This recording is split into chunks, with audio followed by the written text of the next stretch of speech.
for about 3 years. I was DJing, and I got to a point where should I continue? How should I continue? How was I going to achieve these goals as an artist? I had so many questions about the industry, and unfortunately nobody around me could answer them. So I kind of got to this crossroads where I was like, where do I go from here? And that's when LVR came into my life, and they were able to help me focus on the areas that I could improve as an artist. My favorite thing about the program was the community. Being amongst a group of such amazing DJs and producers, all at different levels and places and specific moments in their journeys, all coming together because we all share that common goal of trying to achieve something that's bigger than ourselves. I'm an independent artist. I would probably need years of experience to gain this knowledge and understand certain things, but through this mentoring I got this knowledge within a couple of months, and yeah, it was really intense and very helpful. I think one of the best things for me on the LVR was to have an overview of my career of the artist career. So with different parts of the artist career, from the management side, from the promoter side, from the agent side, and from the social media side. And I think it was really helpful for me to have this overview of everything. Some of the achievements that I've attained after the mentoring were releasing on Caligo Records, as well as I drastically felt the improvement on my social media platforms.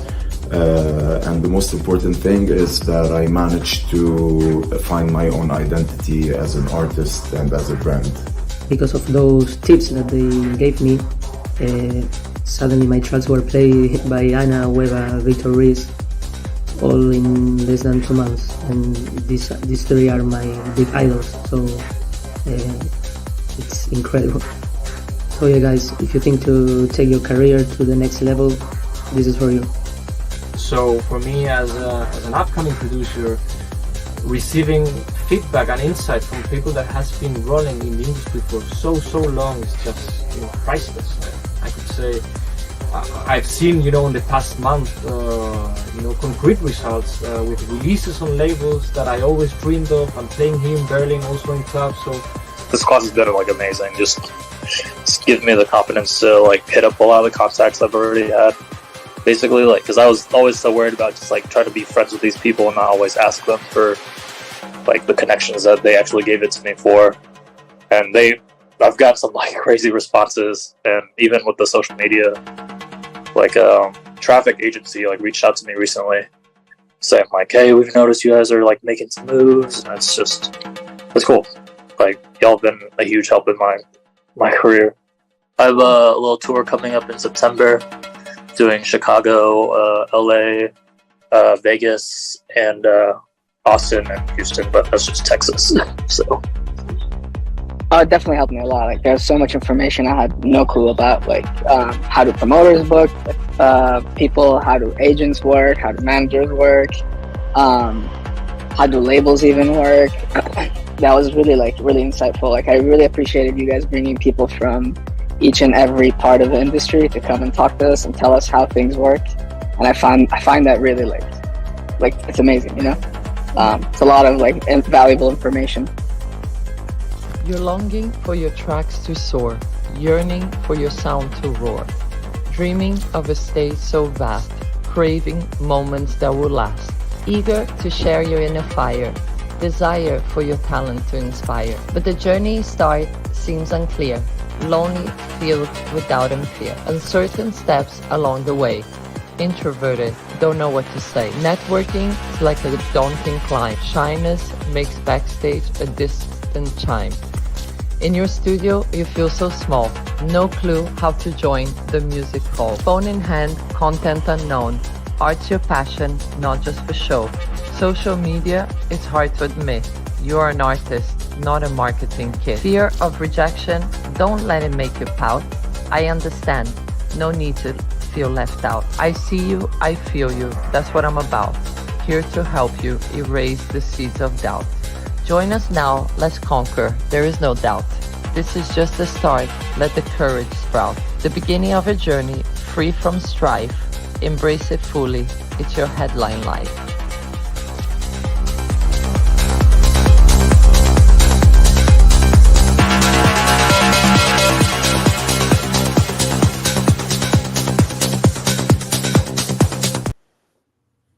Hello, everyone. I'm Letizia Van Riel, and I'm going to be your host for the next 3 days. Hello, everyone. Good evening. I am Jessica Tribes, and I'm your co-host for this exciting journey beyond the text that we are about to start. So we're so happy to have you with us here today. Congratulations on your dedication and commitment to your artist career. These 3 days together are an amazing opportunity for you to discover what really goes on behind the scenes of the electronic music industry, and to understand what you can do from your side to move forward and increase your chances of making a living from electronic music. I must say that very few people have access to the content that we're going to be sharing over the next 3 days. You cannot find anything like this out there on the internet, especially for free. That's right, guys. We are very proud of this content that we've put together, and you can't imagine how transformative this content will be. We've put our effort and dedication into provide you with practical knowledge that, if applied, you'll be miles ahead of the most of our artists out there. And heads up for the surprises that we carefully prepared for you along these 3 days. And just to say, guys, it truly makes me happy to see so many DJs and producers dedicated to becoming more professional. I can assure that only the artists who are truly committed and willing to make the effort are the ones who make it. No one is saying that is easy, and there is no success formula, I'm afraid.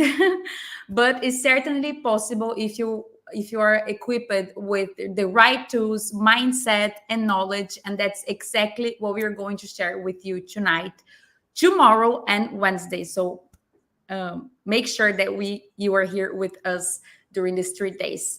So before we start, and so we can relax a little bit, because yes, please. Yeah, it's not. We're really out of our comfort zone here, guys, because we work behind the scenes. Now we are in front of camera. It's not easy, but we're doing our best, right, Letty? Yes.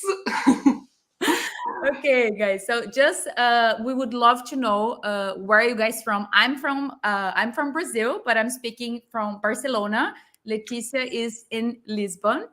Hello. I'm also from Brazil, and we wanted to know where you guys are from. Are you a DJ, a producer? Let us know here in the chat, please. Yes, let's see a little bit how the chat is going. Techno, Amsterdam. Well, Amsterdam, a lot of great parties in Amsterdam. Montreal, Barcelona, nice. Brazil, Croatia. Oh, great, guys. Okay, Texas, UK. Oh my God. DJ producer, DJ and producer. Techno everywhere. House, nice. Okay, we are very, Thank you so much for being here. Really, it means a lot.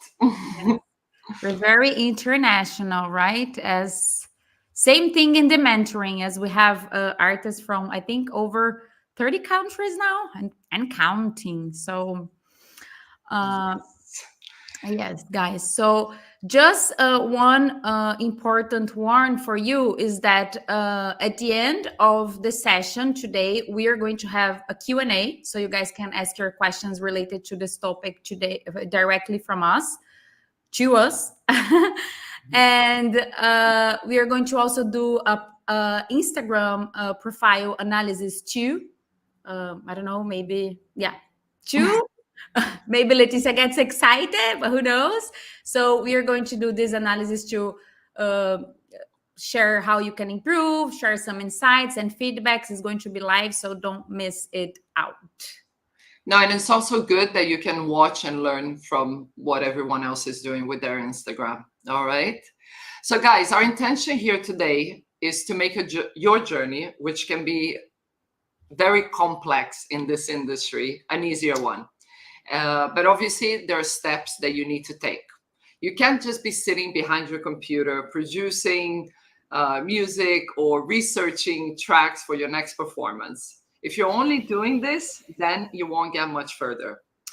I know so many talented artists who are out there with tracks ready to release. The other day, someone told me they had like 80 tracks ready, or even they're even releasing music. But then what? Like, not much is happening after that, you know?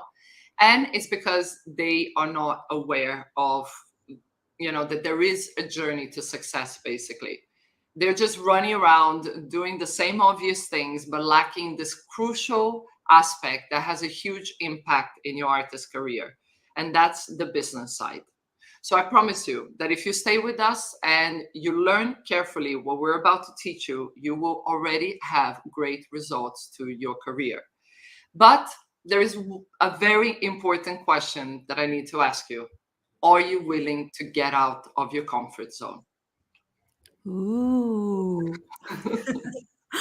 Okay, Letty always with her very honest feedback, and guys and girls, to be fair, this is what you get from both of us if you join the mentoring program, because only those who are ready to receive honest feedbacks and are ready for some hard truths and are willing to take action are the ones who will get closer to the dream of making a living from your artist career.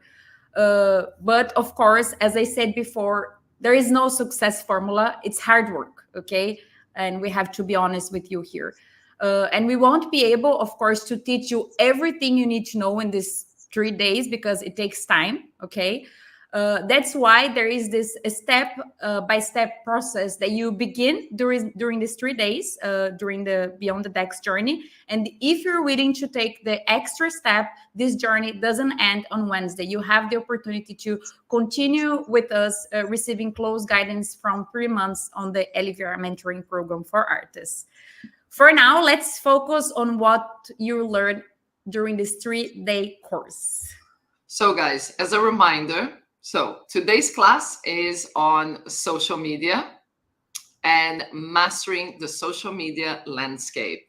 The focus will be on something that every artist already knows, but can be very challenging for many. It's a love and hate relationship with social media. Trust me, we really understand you. I'll talk more about it later on in this class. The goal of this first lesson is to simplify the use of social media, showing you how to increase your visibility and to provide you with insights and tools to enhance your engagement and make content creation easier. All right. Tomorrow's class, Tuesday, is going to be on networking with industry contacts, the right approach for impactful opportunities. We're going to show you the power that networking has. I repeat this over and over and over and over again. Networking is so important, and it can bring so many great opportunities to your career if done properly. All right. So we're going to expand. You're going to discover how to expand your network with industry contacts, how to do it effectively without being pushy or annoying, because that can happen. Trust me, I know firsthand. All right, so I'll tell you what not to do. And then on our final class on Wednesday, we're going to be approaching the business side, understanding the industry and its success strategies. You will learn to have a better understanding of how the industry works, the role of the artist, the key roles of the people that work behind the scenes in the industry, the managers, the agents, the big extensive list, and how to boost your chances of getting more gigs. Okay. So if you don't want to miss a thing, please pay attention. The event starts today and finishes on Wednesday. It's every day at 8 p.m. Central European time, which is Barcelona or Berlin time. Okay. So if you haven't joined our WhatsApp group yet, our team will be sharing the link here in the chat.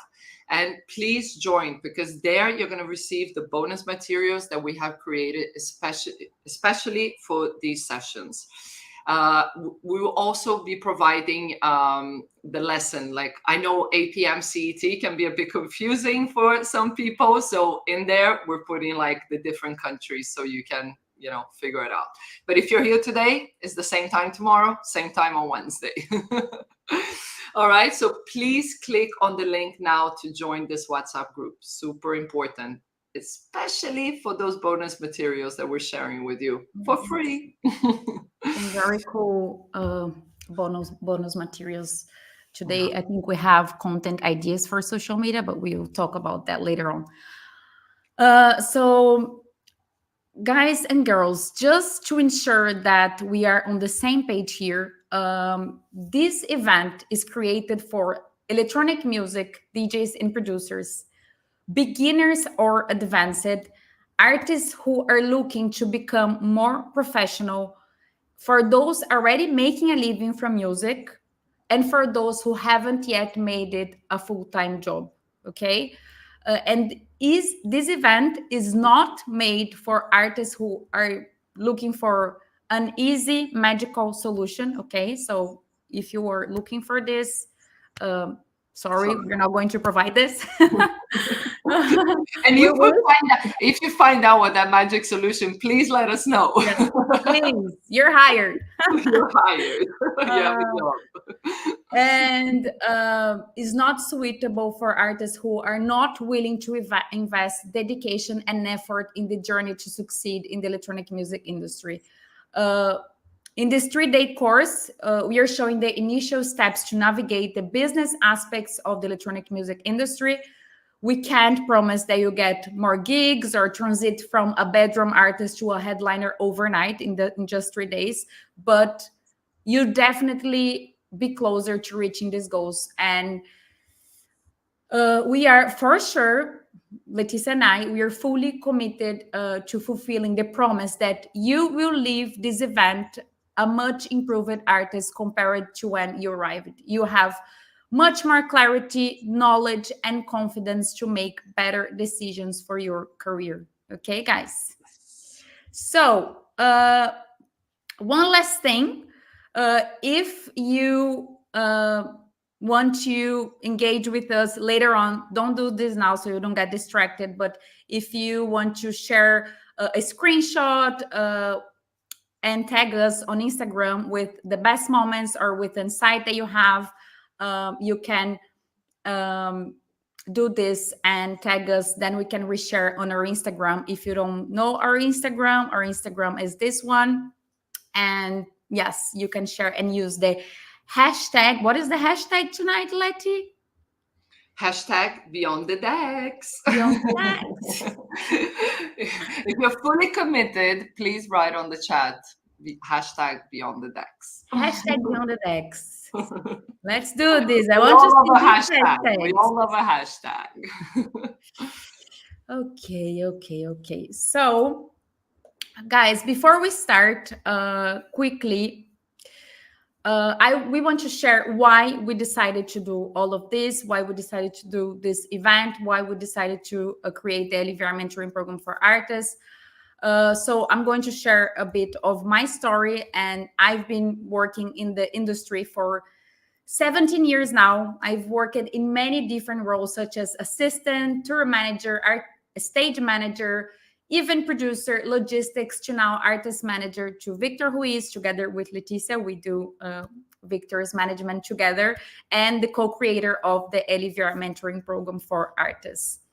But guess what? My favorite role of all of them was to be an artist. So for those of you who don't know, I had an 8-year very successful artist career back in the days. I played in most of the big clubs and events in Brazil, and I had a couple of international tours, and I had the dream of becoming a headliner, and I can say that I was on the right path to achieving that. But I got to a place where my career was not growing anymore. I was I wasn't understanding exactly why. I was feeling so lost, frustrated and stuck, putting so much pressure on myself to make it and wanting things to happen on my own time that unfortunately I quit my career.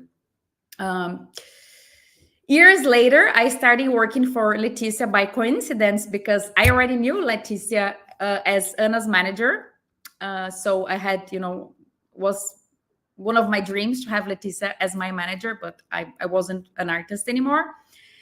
And guys, how shocking was for me to experience things from inside the electronic music industry, and working in the global market made me finally understand why things weren't going well. I was lacking so much knowledge and insider information. And the most impactful part was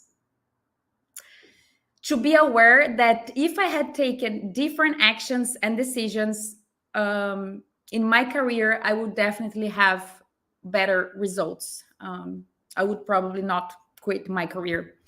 I would have approached so many things in a different way, such as approaching promoters, hustling for opportunities, networking, sending music, not waiting to send music to labels, not like I wasn't testing my tracks during my sets, for example. I didn't have a clear vision of my musical identity, which is so important. I wasn't sure of how to deal with agents, and the list goes on. So because of all the knowledge I was acquiring working for Leticia back in the days before I was an artist manager, and later on as artist manager for Victor Ruiz, I knew that if other artists had access to this knowledge on how the industry really works in detail, and what to apart from focusing only on music, things would be much different. And I'm sure that a lot of talented artists would have a bigger chance to having their space. Then I convinced Leticia for us to create the LVR mentoring program for artists. And like, really, it's impressive to see the positive impact and results that the mentor has over our mentees, who have like now releases in big labels, are receiving support from big artists, are getting more gigs, and even have managers and agents. So if I miss it to be an artist, if I miss to play, yes, well, only an artist can know the feeling of playing for an engaged audience, the love that we feel when we share our music. Was definitely not an easy decision to quit my career, but I'm very happy with my decision now, because if it weren't for that, I wouldn't be able to be here teaching you all the things I would do different, and in my career, all decisions I would make difference, and I would probably honestly be a very successful artist today if I had this knowledge. And how I wish I had a Leticia pushing me out of my comfort zone. So guys, make the most out of this opportunity, please. I don't know, maybe you would regret it. I would push you too much. We need sometimes. So hi everyone, I'm Leticia Van Riel, and I'm the owner of LVR Management and Mentoring. I've been working in this industry for 20 years now. It's all I have ever known. I was 18 when I moved to London for university, and I was going out partying. You know, the UK has a great rave scene, so I was going to raves, I was going to festivals, and I loved organizing parties. So I applied for a job at an agency in London called Milk Into Sugar for their events part. I didn't get the job, but I got an internship in the agency. And from there, I became, I was an intern, then I became the logistics assistant, then I was doing logistics. For those, just logistics is like, the DJs has to show up to the event. Someone has to make sure that the artist actually gets to the event, like dealing with flights and everything. So I was doing that for a long time. And then I was a junior booking agent. And then I became agent. At the time when I was a junior, I was, looking after more like live PAs, which are the singers. There was David Guetta was huge at that time. He still is huge, but the songs and I was looking after all of them. I was looking after Technotronic and Snap and like Rebecca Brown and mainly singers. And then I moved to IMD agency, also in London. And at that time, house music became EDM. There was that transition. I don't know if some of you know what I'm talking about. And I was starting to look after more EDM artists, more sort of commercial. It was like, Daddy's Groove and more Arno Cost and, artists more in this genre. And it was there that one of the artists who is called Pleasurecraft said to me, oh, there's this Brazilian girl that, I'm playing one of her tracks a lot and you should check her out. And at that time, Instagram really wasn't a thing. So I remember I checked out some videos on YouTube and I loved what I saw. I really liked it. It was a really quick decision. Actually, when I decide to manage with someone, it usually is a quick decision. It's a feeling. I just, from watching certain things, I'm like, I want to do it. So so that was Anna. And basically, I started being Anna's booking agent, who Anna is now like, a huge headliner playing all the big events in the world. So, I was her agent for a little bit, and very quickly I was doing a lot for her, and we decided, hey, why don't I become her manager? So we developed our, I've been her manager now for 10 years, and I really took her from being a very small artist. Literally, she used to fly and stay in my house in London for a month, sleeping in my sofa. I used to put her in my little car and I used to drive her to the gigs. So I really understand what it takes to go from being a very small artist to playing Tomorrowland main stage, okay? Trust me. And then after that, I moved to Spain, and I decided that, Anna's career was really picking up momentum, and I just threw myself into becoming a manager. And and so LVR management, I think, has been going on now for 5 to 6 years. And and we have the mentoring as well, more recently. So I'm managing the artist career of Anna, as I said, one of the biggest headliners, touring the entire world, playing Coachella, playing Tomorrowland, came really from, for those of you who haven't watched the Anna documentary, it just came out. Please go and watch it. It's 30 minutes long, and I think you really feel inspired because, she did it, so can you. And then I also manage Sama Abdulhadi, who is from Palestine. So for those of you who think, oh, I come from a place, there is no scene, and she is the living proof that if someone from Palestine can make it, again, so can you. All right.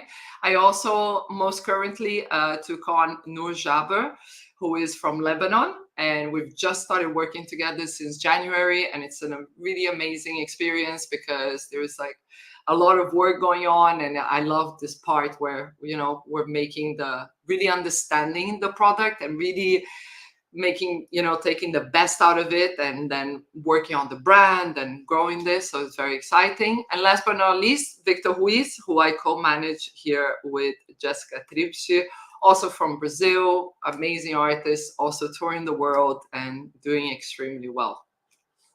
So I've had every role in this industry, from booking agent to manager.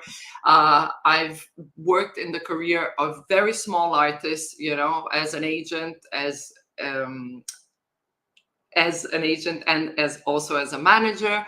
And I've worked with huge artists such as Richie Houghton, for example. So I can definitely say that I know the journey to go from being a small artist to a big artist.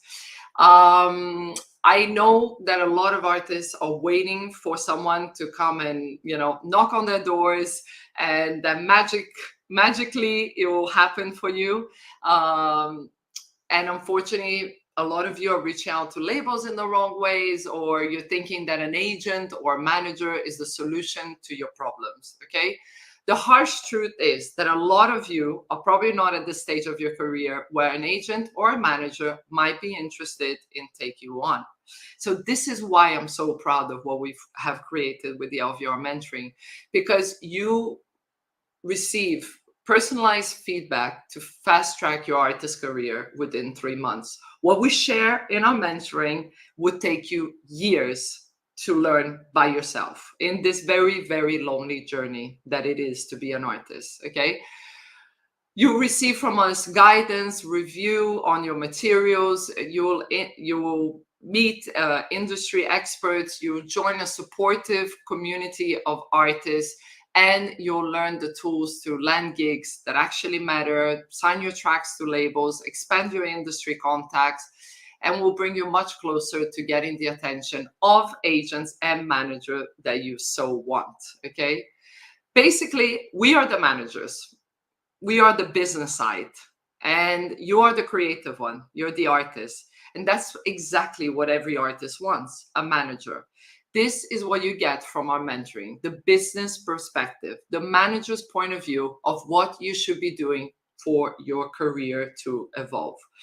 So the good news is that during this journey beyond the decks, we'll open the applications for the next mentoring group, which is starting at the end of this month.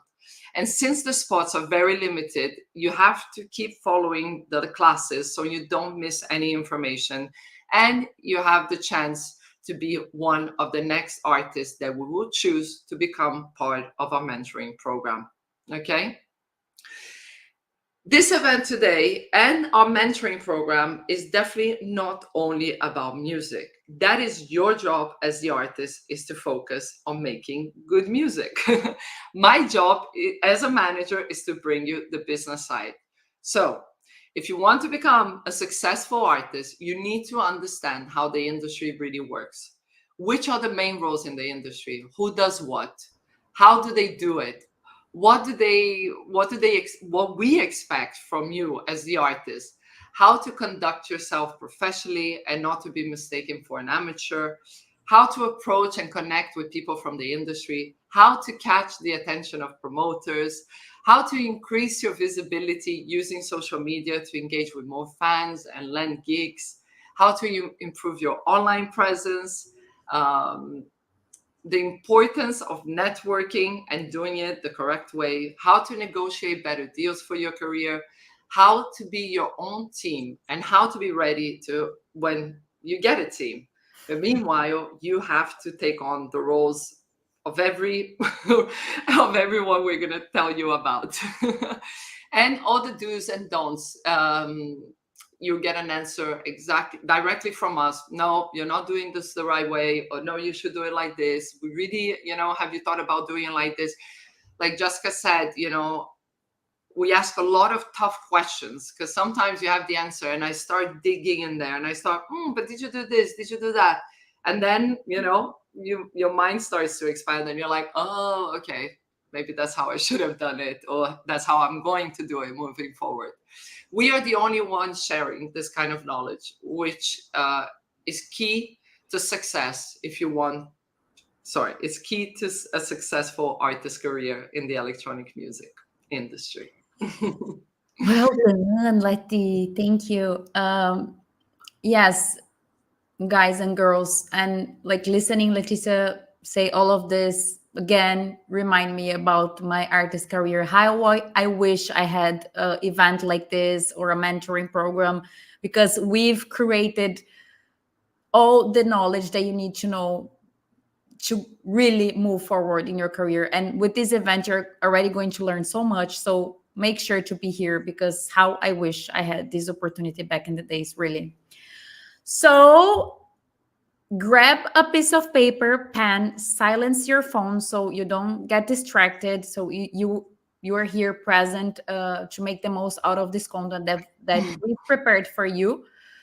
Remember that at the end of the session, we are going to have the Q&A, and we are going to review the Instagram profile of 2 artists live. So you're going to receive a lot of nice feedbacks from us. If you have questions, write down, because we're not going to be answering the questions along the session. We're going to answer at the end. So write down so you don't forget. And when the time arrives, I'm going to say, send over your questions, and then you can send.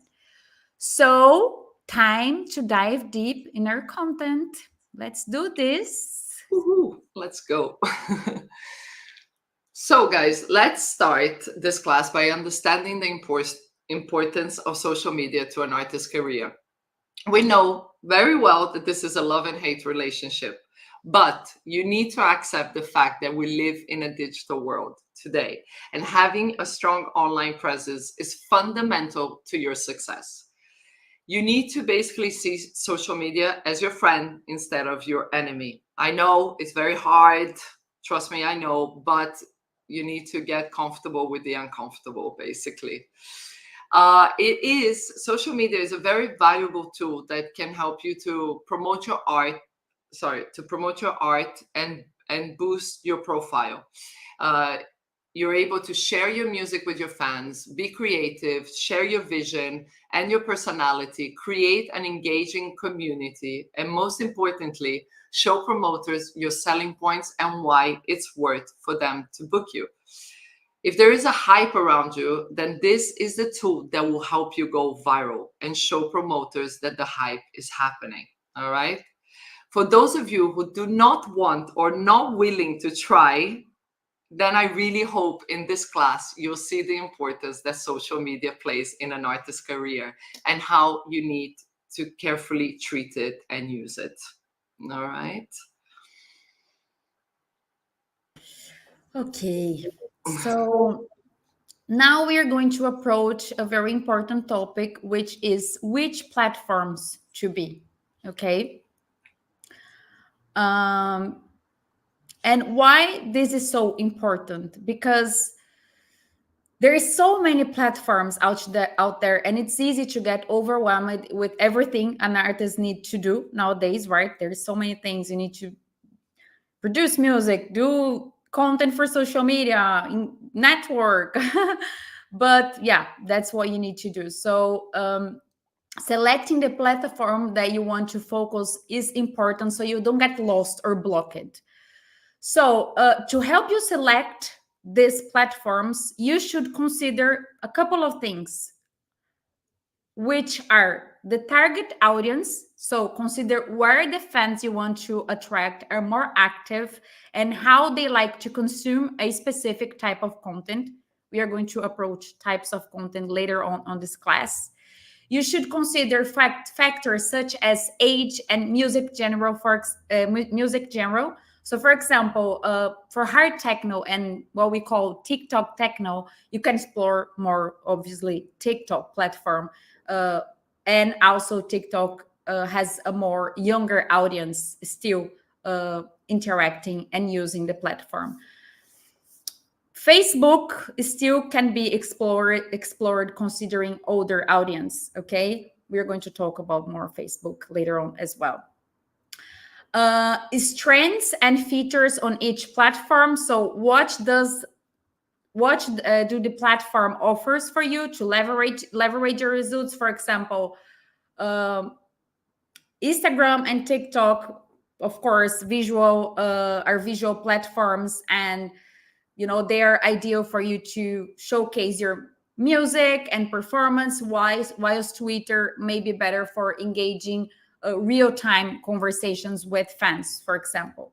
You should also consider your personality. This is very important because you need to understand what you want to transmit as an artist and choose the platform that aligns with that persona. You should also consider that you can explore different types of content on the same platform. For example, if you're a more outgoing person and you like to speak to the camera and you want to create educational content or tutorials as part of your brand, you can explore YouTube to do this, right? Longer content, you still can do shorter versions of the content on YouTube, but you can also explore YouTube for uploading your music and sharing streams, for example. So you don't need to ignore the platform only because you have a type of personality or others. So you need to understand the types of contents that you can explore and create on each platform. So if you prefer to have a closer relationship and have meaningful conversations, for example, you can go for Twitter, as I said before. For creating a long-term relationship, you should go for Instagram.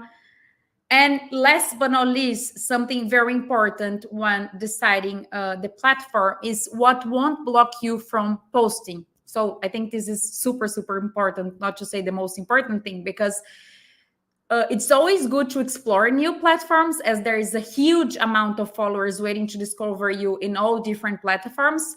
And only by trying, you know which one you feel more comfortable at. But the most important thing is to do it, is to post, is to take action. So start with the basics and do what feels more comfortable to you. So this won't block you from posting, okay? So in regards to platforms, we have so many platforms, right? But I don't want to scare you guys. You don't need to be in all these platforms. These are just all the platforms that an artist can explore, right? So you have an overview. So many of them. I'm sure that you know basically most of these platforms and what the purpose of using them. So Instagram, focus on long-term engagement. TikTok, more short-term engagement and viral content because of its algorithm. And honestly, TikTok is something that it's kind of fresh for electronic music industry. There is a lot of artists using, of course, but you don't see incredible like reach in terms of like big artists or headline artists using TikTok, you know, like let's say the older ones that are in the electronic music industry.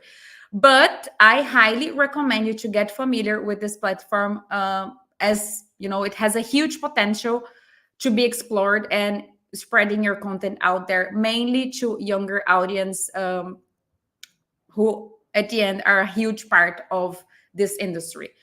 Twitter, real-time updates and networking within the music community. Spotify, and I want to highlight Spotify here for you guys, because if you want to have a long-term career and succeed in the electronic music industry, if you're not a producer at the moment, you should start thinking on produce music, of course, because this is very important. You can be successful without producing music, but there will be a time that you need to produce music because the audience is going to ask you for this. So Spotify, it's super important because it has the editorial playlist, analytics that you can use through Spotify for artists, and personalized recommendations. So it's good for the audience to discover new music and new artists because they are recommending you to other listeners. And on Spotify, you should focus on using Spotify for artists because this is a powerful platform for you to use for your benefit. So what you can do in Spotify for artists is an overview. You can gain music insights and basically access the data and insights about your listener demographics, geographic distribution, and streaming trends. This is super important for getting to know your audience better and doing better ads, for example, with this information. So if you know that you have more listeners in Germany, let's say, you can approach more promoters in Germany to try to convert this in gigs and do more like ads for this specific region. So it's information, very valuable information for you to take action. Customer playlists. So you can create and share a playlist to promote music and engage with fans. And very important, editorial playlists. You need to pitch your track to join this playlist. For example, so you understand, the editorial playlists are, let's say, Techno Bunkers or Electronic Rising are some examples. And if you get your track to one of these playlists, why is so important? Because it means that you have a big amount of plays on your track, okay?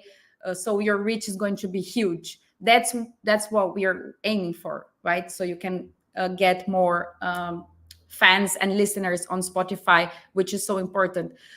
We don't know who are the editors of the playlist. This is a mystery, but the playlists are always being updated. But what you can do through Spotify for Artists is to pitch your track to this playlist, and also the label that you're releasing should also do this from their side. But you have to remember to write a nice pitch. When you're going to pitch, you have this place to do a nice pitch and why your music should be, just write a nice pitch with a nice paragraph about your music, okay? Another platform, Beatport, is very known to all the artists, most used platforms for DJs to purchase music. But here, one important thing, and comparing with Spotify a little bit, is that most of the audience on Beatport are DJs, which are very important, but are not the biggest part of your fans if you stop to think, okay? So your focus on Beatport should be on releasing music on labels that will make an impact in your career. And of course, you must have tracks on Beatport and everything. But one important comment here is that even if you have a top, if you get a top on a chart on Beatport, I know that for artists, this can feel amazing, and it is, I know the feeling, but it doesn't mean much in terms of gigs, and it doesn't have a big impact on how promoters perceive you. I know that it feels amazing, right? And it's nice content for you to share. You can share this, but I'm sorry if I'm hurting your feeling and to bring you the bad news, but this is not as like a great sales point to promoters, okay? Unless you are on the top general on Beatport, like top, I don't know, top 3 general overall Beatport. You actually don't need as much sales as it looks to be, let's say, on top 10 on techno chart, for example. You don't need to sell so many records to be there as it looks. That's why it's not so relevant in terms of gigs, I'm saying here, okay? It's nice because it means that other DJs are purchasing your tracks, and of course, they're playing your tracks, and this is great promo for you. But let's say if you get overall top 10, then a lot of people are playing your tracks, and then of course the promo is bigger, and then it has a bigger impact, because probably it means that you made a hit, and a hit is important for an artist's career. Even then, it doesn't make a successful career if you have only a hit and then you don't keep the momentum and everything. And it's a very long topic that I won't cover now this. But then we have Facebook, and I have a question here for you guys. If you can write on the chat, guys and girls, do you still use Facebook? Do you guys use Facebook still? Because Facebook, I know that a lot of people don't use Facebook anymore. Let me check here on the chat, because yes, no, okay. Because the reason why I'm asking this is, like, if you see, there is a lot of artists that are still using Facebook. Facebook doesn't have the same reach as before, but it's important because it's for older audience. There are still people there. And if you check, for example, I don't know, Charlotte DeWitt or Carl Cox or even Armin van Buuren or Tiesto, Martin Garrix, they're still using Facebook. They have a strong online presence all over the place. So there is still audience there. Don't ignore Facebook, okay? It's good for community building and event promotion, and yes, for our older audience. Then we have Bands in Town, which is a very nice platform for sharing up and coming gigs, and it's integrated now with Spotify. You can also use Bands in Town there. It's very nice. SoundCloud, you know for what it is. I hope you know, because all the DJs should know about this. Mixcloud, same thing about SoundCloud. YouTube, as I said, very important to create a loyal audience and engage with audience in different types of format. And monetization is a plus that you can get from YouTube. It's a whole other topic, but you should be aware that this is possible. And we can go creative, let's say with Discord, to create a community of fans. If you want to, go more creative, you can try Threads as well, Patreon, Bandcamp. Bandcamp is not there, but if you're looking to self-release, also a great platform. So we have a lot of things to explore. But again, each one of them have different features, pros, and ways of communicating with the audience. That's why it's so important for you to learn how the content is being consumed in each one of these platforms. Will help you to adapt your content to each of them and not necessarily ignore the platform, okay? A tip here is for you to observe what type of content, how and where other artists are sharing their content, okay? Inspiration is always helpful. And of course, the end goal is to have the max possible covered. As I said, if you see big artists, they're all over the place with their online presence, because there is people out there, there's fans waiting to discover your music. But of course, they have a social media manager, which is something that we're going to approach on the last class. They have a team, so it's much easier. You cannot do this at this moment, but don't worry, that you can get there. You can get there. So last thing on this topic is the platforms that we suggest you to focus on from all of them, if you have to choose, so you don't get overwhelmed.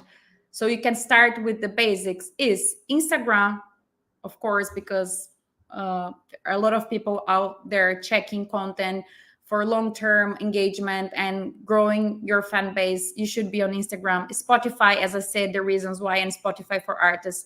SoundCloud and YouTube, I've added there as a second priority. You don't need to do this immediately, but start to explore, because a lot of people use YouTube as Spotify, for example, to listen to music and to put sets before going to a party, to with the circle thing, for example. It's so big, so it's something that you should put your attention on.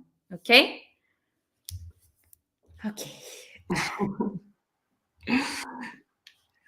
So guys, now I'm gonna talk about consistency and quality. Slide. Oh, some balloons went. I don't know what happened.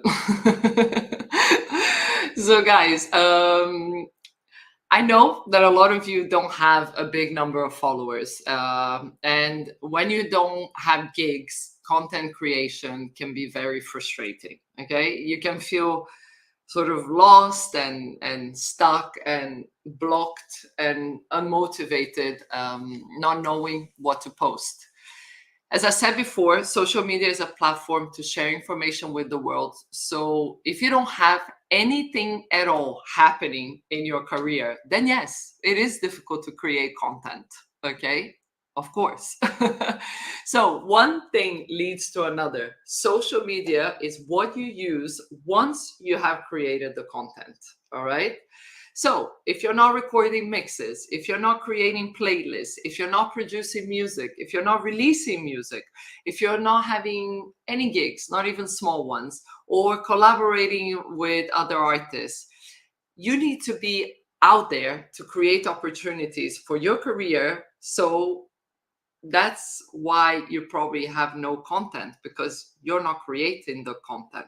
You see what I mean? Social media, it's super important, but the content itself has to come from somewhere, okay? Just posting flyers on your page does not work. Guys, flyers don't work. Stop. I've seen a lot of Instagram profiles over the last few days. Let me tell you, there's a lot of flyers there. Please stop doing that, okay?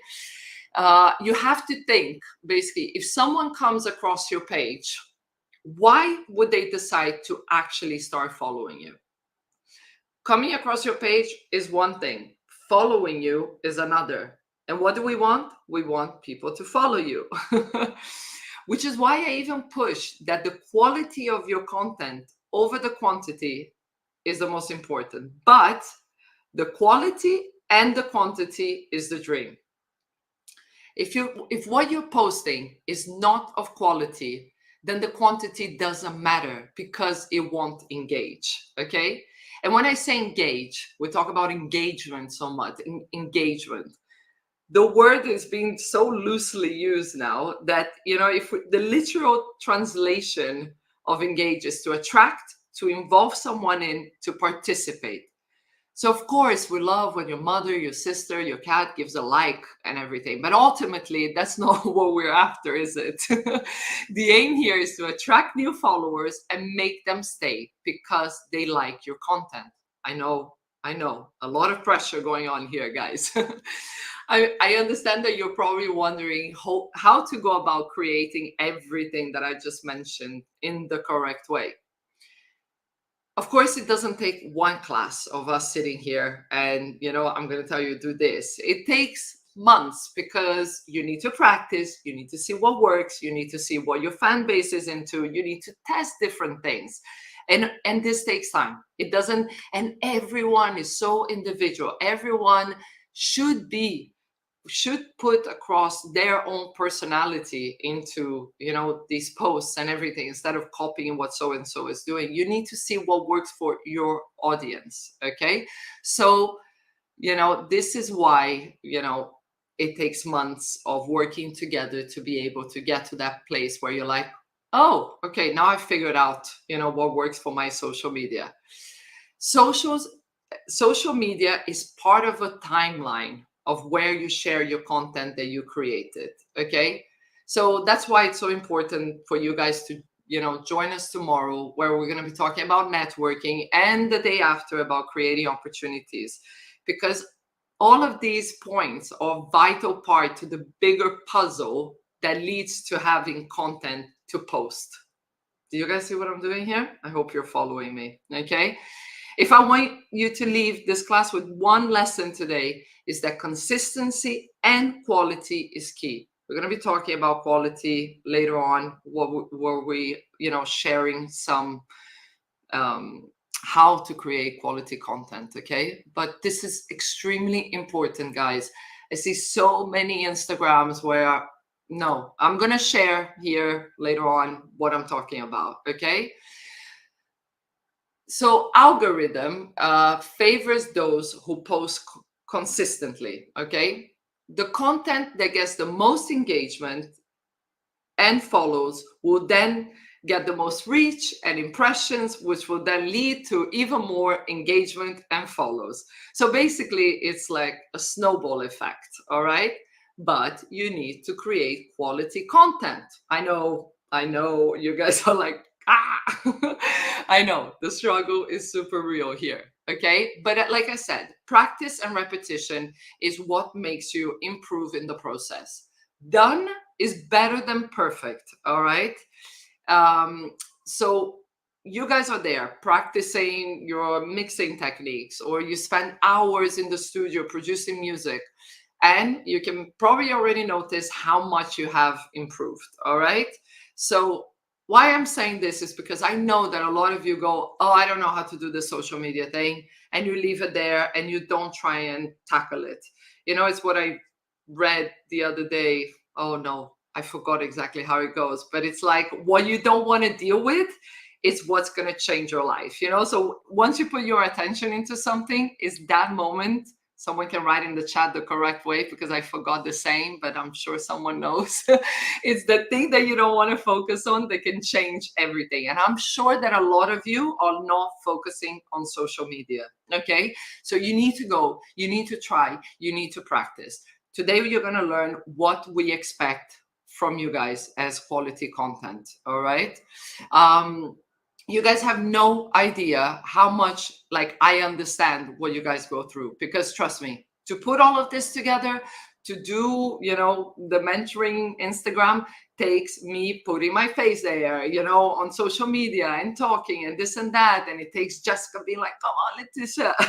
And it's hard for me, And the other day I was looking at these reels that, we did, I think like 2 or 3 mentorings ago, where I'm talking and, I don't have a microphone. It's not good. The setup, it's like, blah, blah, blah. And the improvement that we've made until today. Why have we improved? Because we kept doing, and we kept, oh, this works better. Oh, let's put some music in the background. Oh, let's get a mic. Oh, everything. And the only way to get here was by doing it. And, you have to test it out, guys. Everything is a test. Unless you do it, you don't learn. So yeah, please go and get out of your comfort zones. Okay. I really, really wish I could show you guys my first reels. It's embarrassing. Actually, I don't wish it. I'm not going to show it to you. It's a super good feeling once you start seeing the results. So please, guys, get out of your comfort zone and start doing this. To create quality content, you need to understand yourself as a brand, okay? Because I understand you guys are like, oh, I'm just an artist. I just want to make music and I just want to DJ. But you are a product, okay? You are, a booking agent will see you as a product to sell. Promoters are buying a product so they can, sell tickets. So you need to think of yourself as a brand, which is something that we dive into in the mentoring. We don't have enough time to go into it today, but this is definitely something that is super important to your artist career, figuring yourself out as a brand, okay? So content creation can be very frustrating if you don't know what to post, all right? But are you guys doing the basics, okay? Are you recording mixes? Are you creating playlists? Are you producing music? Are you releasing music? Are you having some gigs? Are you collaborating with other artists? As I said before, you need to be out there creating these opportunities for your career. Nobody's going to come and knock at your door. Guys, wake up. It's not going to happen. You need to go out there and make shit, happen for yourself. I don't think we can swear on YouTube, can we? But anyways, if you're using this excuse because, you don't have many followers on social media, you're not getting releases, you're not releasing on labels, go out there and create these opportunities for yourself. Okay, it's on you. It's not on me. It's not on Jessica. It's not going to be on anyone. It's up to you. Okay, so if you get that, if you network, which we're going to talk about tomorrow, if you do it the correct way, there is ways to do it. Then you'll get that one gig that will lead to another gig. But for this to happen, you need to knock on doors. And social media should be used to showcase what you have going on. So you need to create the content. All right. It's not just creating a reels. It's actually creating something that you can create then a reels. All right. So yes. Sorry, guys. I was talking at you there. Okay. Jessica. I even put my glass on. So watch out. Watch out. What's about to come. Here we go. Here we go. Here we go. Okay, so now we are approaching a very important and nice topic, which is, do numbers matter? So, a very important question, because a lot of artists don't have many followers, and how to catch the attention if you don't have a lot of followers. So just to explain a little bit, numbers means money for promoters in terms of like social media platforms. Numbers mean ticket sales. That's why number matter. It's not because you need to have followers because it's an ego thing, or no, it's just because it's business. We're talking business here, okay? So you guys have a better picture of how things really work and why it's important for you to sell tickets. If you want to make a living from music, you need to sell tickets. And of course, there is a process to get there. You're not going to sell tickets, a lot of tickets straight away. But that's what we are trying to do here, to explain you this journey and this path, because there is a journey. Okay. So the power of ticket selling of an artist is important. Okay. And of course, promoter won't book you only because of this if you're an up-and-coming artist, but you need to understand more and more how to create the demand around your profile so your career can grow. The good news is that promoters normally check more engagement than numbers. Here goes the engagement again.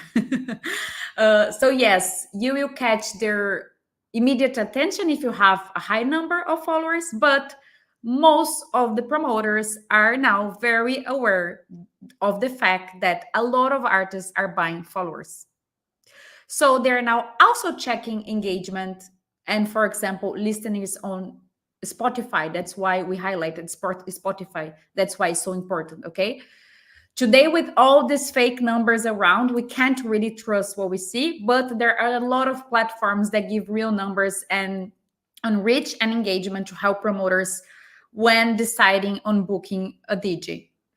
So don't be mad or angry. You say like, oh, a lot of artists are buying, but you can straight away notice when someone bought followers because it doesn't match the numbers, right? More of the story, having a good engagement is more important than having a huge audience for up-and-coming artists. Your ultimate goal is to grow your audience, but if you create good and engaging content, this will be a consequence, okay? So, what is the secret to having good engagement? Engaging content. So now I'm going to approach a little bit on the algorithm, demystifying the algorithm, okay, for you guys, so you understand what at the end is the algorithm and how to use to your benefit, okay? So it's very common that we hear, oh, the algorithm is against me, my content doesn't work. And first things first, the algorithms in general are basically the software and intelligence based on our behavior, mathematical process that select how content is displayed in a user feed, stories, and on the Explorer page, for example. So, for example, Reels, feed, and stories and Explorer are controlled by different algorithms. So Instagram uses the algorithm to analyze user behavior, engagement patterns, and preference to decide what to post and what to show in what order, okay? So people's behavior tend to differ in different areas of the app. So some of people consume the content like more in stories. Some other people want to consume like Reels on the Explorer session of Instagram. So it really depends. So the algorithm is responsible for creating each user's personalized feed, and it determines which posts are more likely to appear at the top. Okay, so thanks to the algorithm, because it creates the content for us and deliver our content to people that are really interested in consuming our content. Because one thing that is very important for you to understand here is that if your content are arriving in people that won't be your fan in the future, won't convert in fans, they're just seeing your content, but then what? Doesn't really matter, okay? So we want to have fans, real fans, because real fans, they listen to your music and they buy your tickets. That's why it's so important, okay? So here it's, I'm not sure if you guys know this guy, but he's the head of Instagram. And I highly recommend you to take a look after this class. Don't do this now. Take a screenshot because he's always sharing nice tips on features on Instagram. And that's why what he's saying, we want to make the most out of people's time. And we believe that using technology to personalize everyone's experience is the best way to do that, because what we are investing at the end is our time, and this is the most valuable asset that we have in life. Okay, so how to use the algorithm in your favor? As Leticia said, quality content is key. So considering that the algorithm is based on behavior, of course, we tend to engage with quality content, but quality can be different to each person, okay? We have a standard, but it can change. That's why it's tricky, and sometimes content works and content doesn't work. So basically what you need to do is test. When we are talking about a target audience, they have similar tastes, so you have to test and find these points in common. Very important is to keep users on the platform. So Instagram wants us to leave the audience on Instagram. So for example, avoid sharing too many external links. And when you do it strategically. So if you're sharing links for ticket sales or interviews, only do this when you don't plan to post anything else for the next couple of hours. So if you're doing a series of stories, for example, you do as the last thing, you talk about the event. And one insight here is, guys, you need to give context to your post, because we see a lot of artists posting a flyer on stories, tagging the event, and then what? What is the event about? You know, give some context, because Instagram is not only a promo thing that is made for you to promote things. You need to, people want to relate. So you need to learn how to give context, okay? So this is very important. And use engaging tools to engage with the audience, to interact. This is very important, to use the algorithm in your favor. So now 7 ways to make the Instagram algorithm work for you, okay? So number 1, embrace the latest filters. The more you use native tools from Instagram and interactive tools, as I just said, more the platform will push your content organically. So for example, polls, Q&A boxes, stickers, personalized filters that you can now create. I'm not sure if you guys know. On stories, you can do that.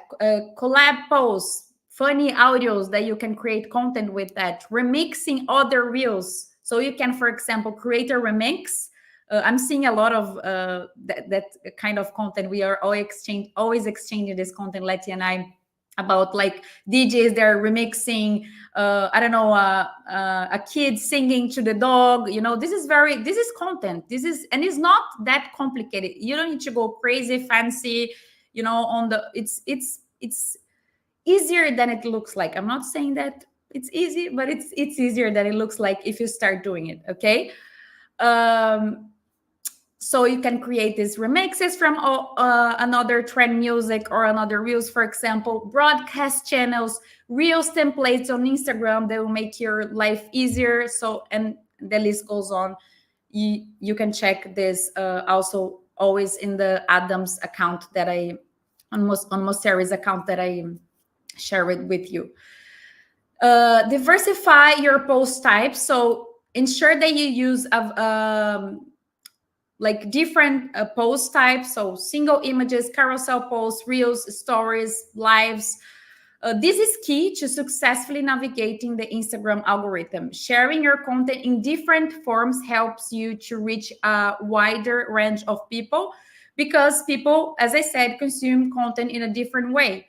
And repurpose your content is also a great insight here, because not everyone loves to watch video. Some people prefer to read like carousels, or you can create the same content kind of, but adapt to different formats. This will help you to optimize also your content planning and producing. So you can, let's say, post something on the feed, on a reels, and then convert this to a carousel and things like this. Create a hashtag strategy. So basically, even then, hashtags do not have the same power as they used to do. Another strategy is to use the same hashtags on every post, because of course this will save you time and ensure consistency in your content's visibility. This is nice because one thing that Instagram does is that if you post something with a hashtag, okay, and this post goes well, then Instagram will start to push your older content with the same hashtag to the audience, which means that you can use the content that you have already created to help you grow. Okay, so also this is a very good insight for you. You should focus on authentic engagement. So as Leticia said, Instagram algorithms reward engagement. So instead of wasting your time focusing on algorithm hacks that only gives you short-term results, focus on connections you build with your audience. So it seems basic, this, but it's very powerful. So you should spend like 10 minutes each day engaging with other creators, post and like through likes and comments. And also you can go to the same hashtags that you're using on your post and engage with some content that you have, that they have the same hashtag. This helps build relationships and can lead to more followers. And also make sure to reply to direct messages and comments on your posts. The more you interact with your fans, the better. And also direct messages are having a very high engagement, okay? Hooks are key.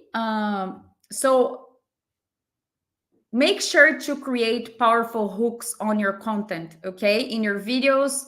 And we have 3 types of hooks. It's verbal hook, visual hook, and editing hook.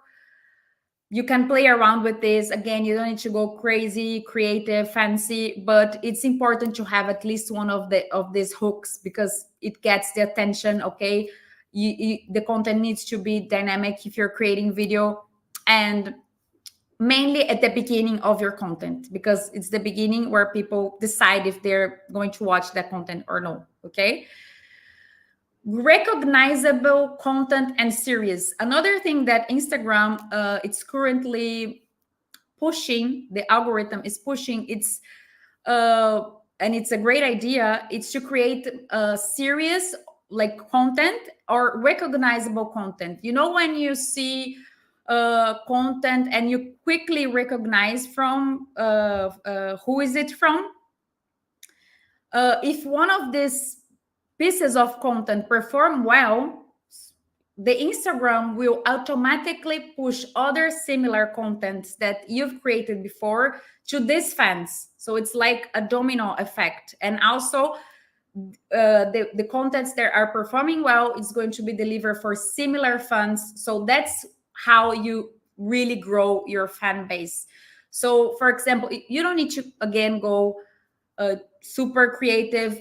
Try to find a aesthetic, or if you go with a funny content that you about the studio approaching a topic, then you kind of keep building, you know, the same format, the same angle, or the same background and the same tone of voice. So it's like brand of course, but it's easy recognizable. So this helps a lot your growth, okay? Last but not least, learn to use analytics to see what is working.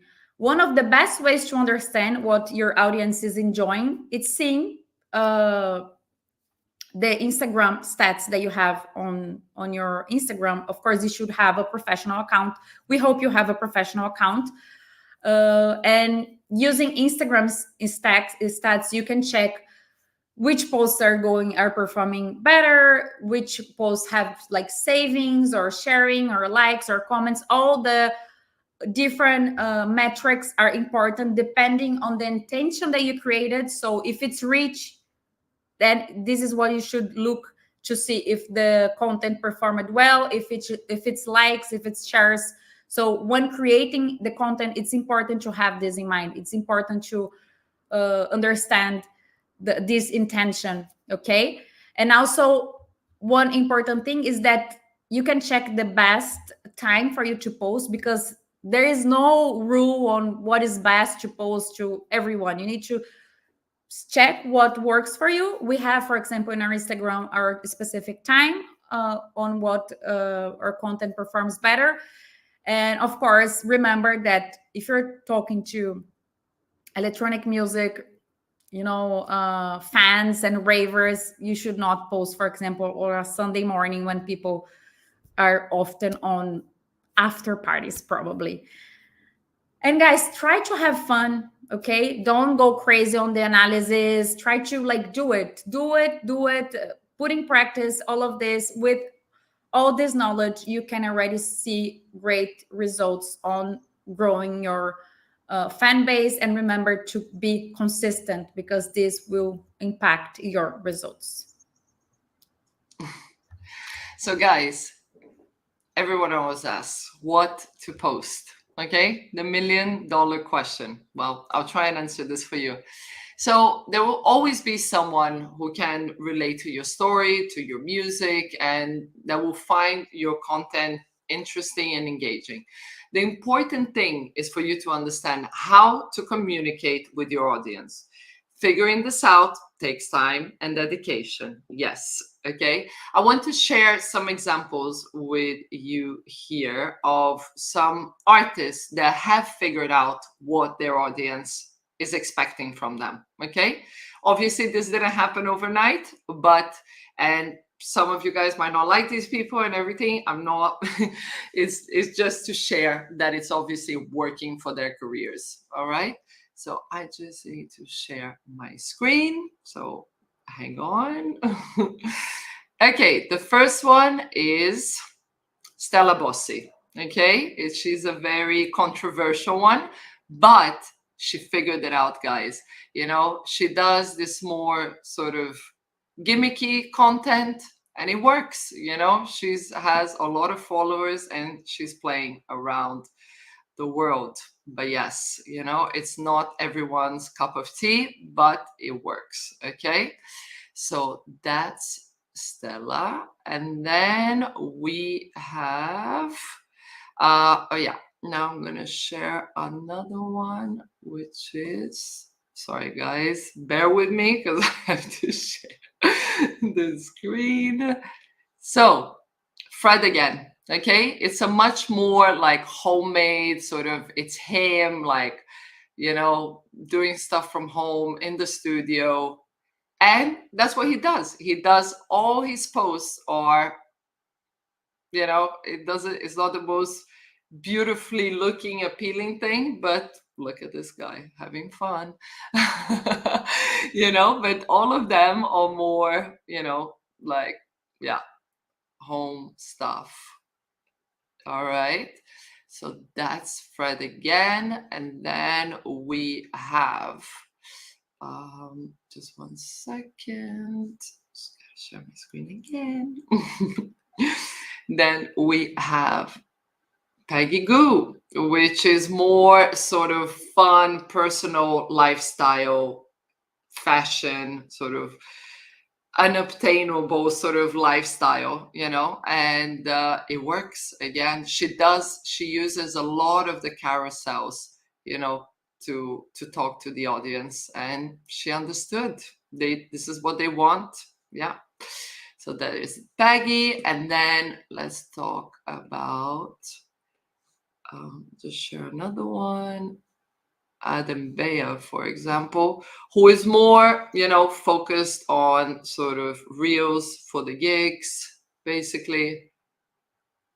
Yeah, this is what the audience always comes to his Instagram and can see. And basically he shares a lot of his life, you know, on tour and stuff like this, but it's mainly him on the road or him at gigs. All right. So they've all found the tone of voice which works for them, and they're sticking to it. Okay, so it's very important that you do the same. It doesn't matter if you're a huge artist or if you're an upcoming artist. I know you prefer to be in the studio making music, but you need to get uncomfortable until it becomes comfortable. Okay, if you're able to go crazy with ideas, like let's you know, Stella Bossi or something, please do. If that's come naturally to you, please do.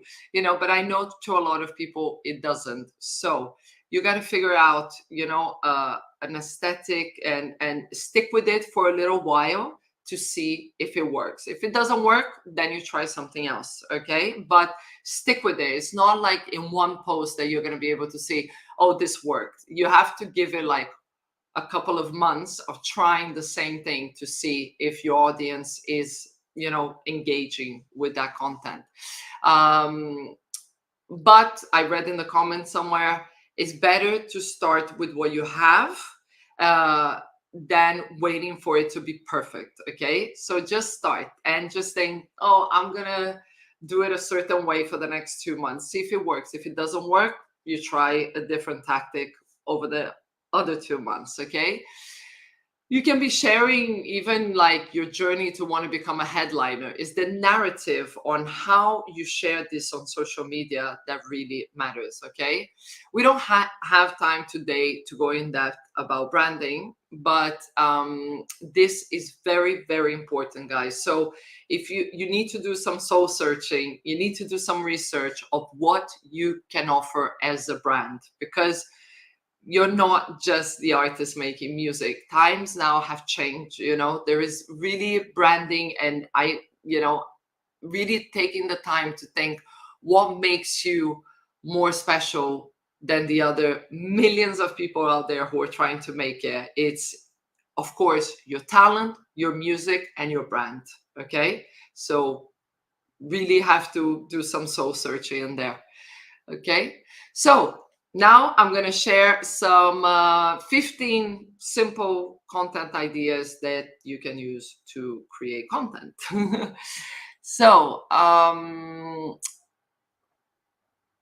I wanted to share some Instagrams with you again. So I'm just going to share my page. Sorry, guys.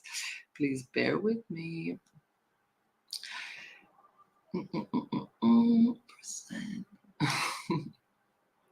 Wait, where is that?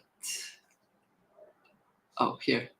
So this is one of my our previous mentees, actually. Jerry really has understood his sort of branding, you know. He really is it has something really engaging about him, like as you can see down here, okay? But I wanted to speak about this specific post. It's a simple idea. You don't need to go like crazy creative. But you see, there is some music.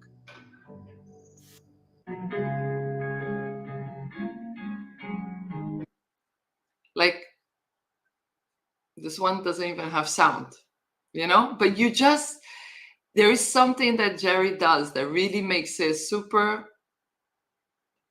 you know, engaging. And he's doing this with all of his posts.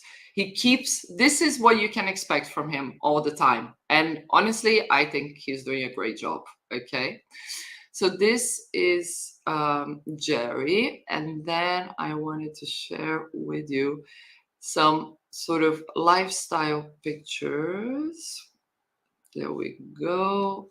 Here we go. So this is, sorry, Charlotte de Witte. She, you know, just showing stuff she's gotten up to in Brazil. All right. So you just have some of what's going on in her life. Okay. And that's what she does. She does either gigs or you get carousels like this one, you know, she went skiing. So, and this is what you can expect from Charlotte. Either some amazing gig content, super high quality, which don't worry guys, you're not expecting to do this at this point, or some, you know, pictures that she takes on the road and then she puts it together and then she uploads it, okay? Then we have beyond the music, which is, wait, sorry guys, please bear with me. Here we go. Okay. This is Noor Jaber, who I manage. But you know, you can see the cohesive look like throughout. There are aesthetically pleasing pictures, you know, high quality content. And it's just, you know, it's engaging. You see the artist behind, you know, just touring. You know, this is super important, guys. It's extremely important that we don't only have videos, you know, of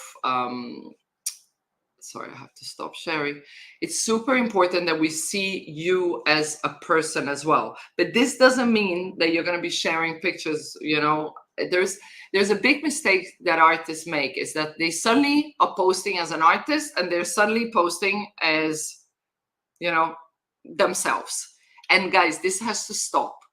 If you're, you know, if you want to have your own personal Instagram, then you create a personal Instagram, you put it on private, you invite all your friends and family, and, you know, that can be.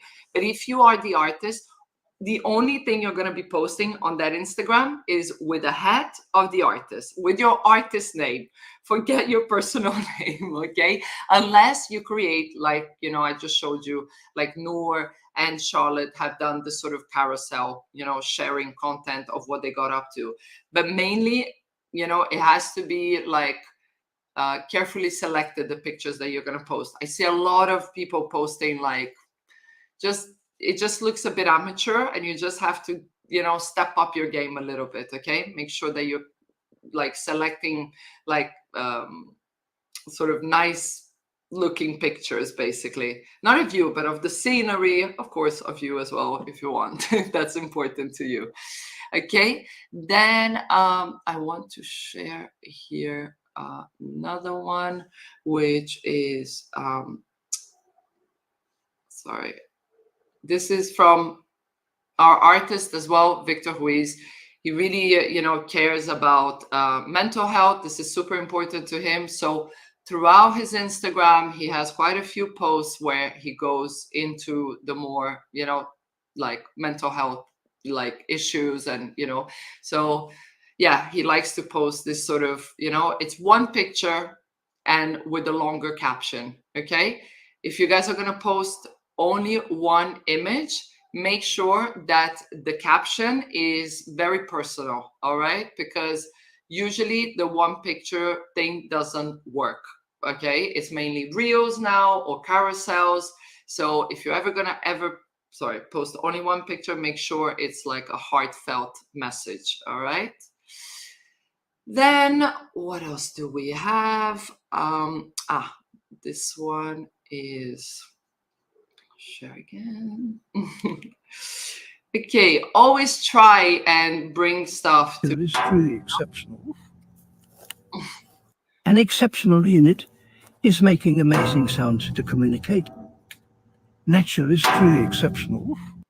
So yeah, as you can see here, Weba is, you know, like, he's in nature, but he's talking about producing. So, you know, this is an idea for you guys to, yeah, make sure you're always bringing, you know, trying to interact like music with, you know, your personal life as well. So yeah, definitely something to think about.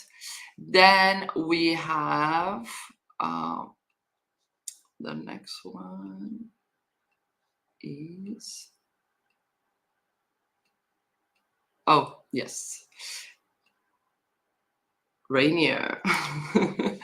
And so as you can see, you know, for him, the styling, you know, the branding is really across all his, you know, social media posts. You never see Rainier, you know, without using his, you know, fun t-shirts and everything. And, you know, he always makes sure that his content is like a bit wild, you know, he knows who his audience is and he's speaking directly to them. Okay, so yeah, that's another idea for you guys. Okay, yeah, so you can, for, you know, your personal life, be sharing about the struggles, achievements.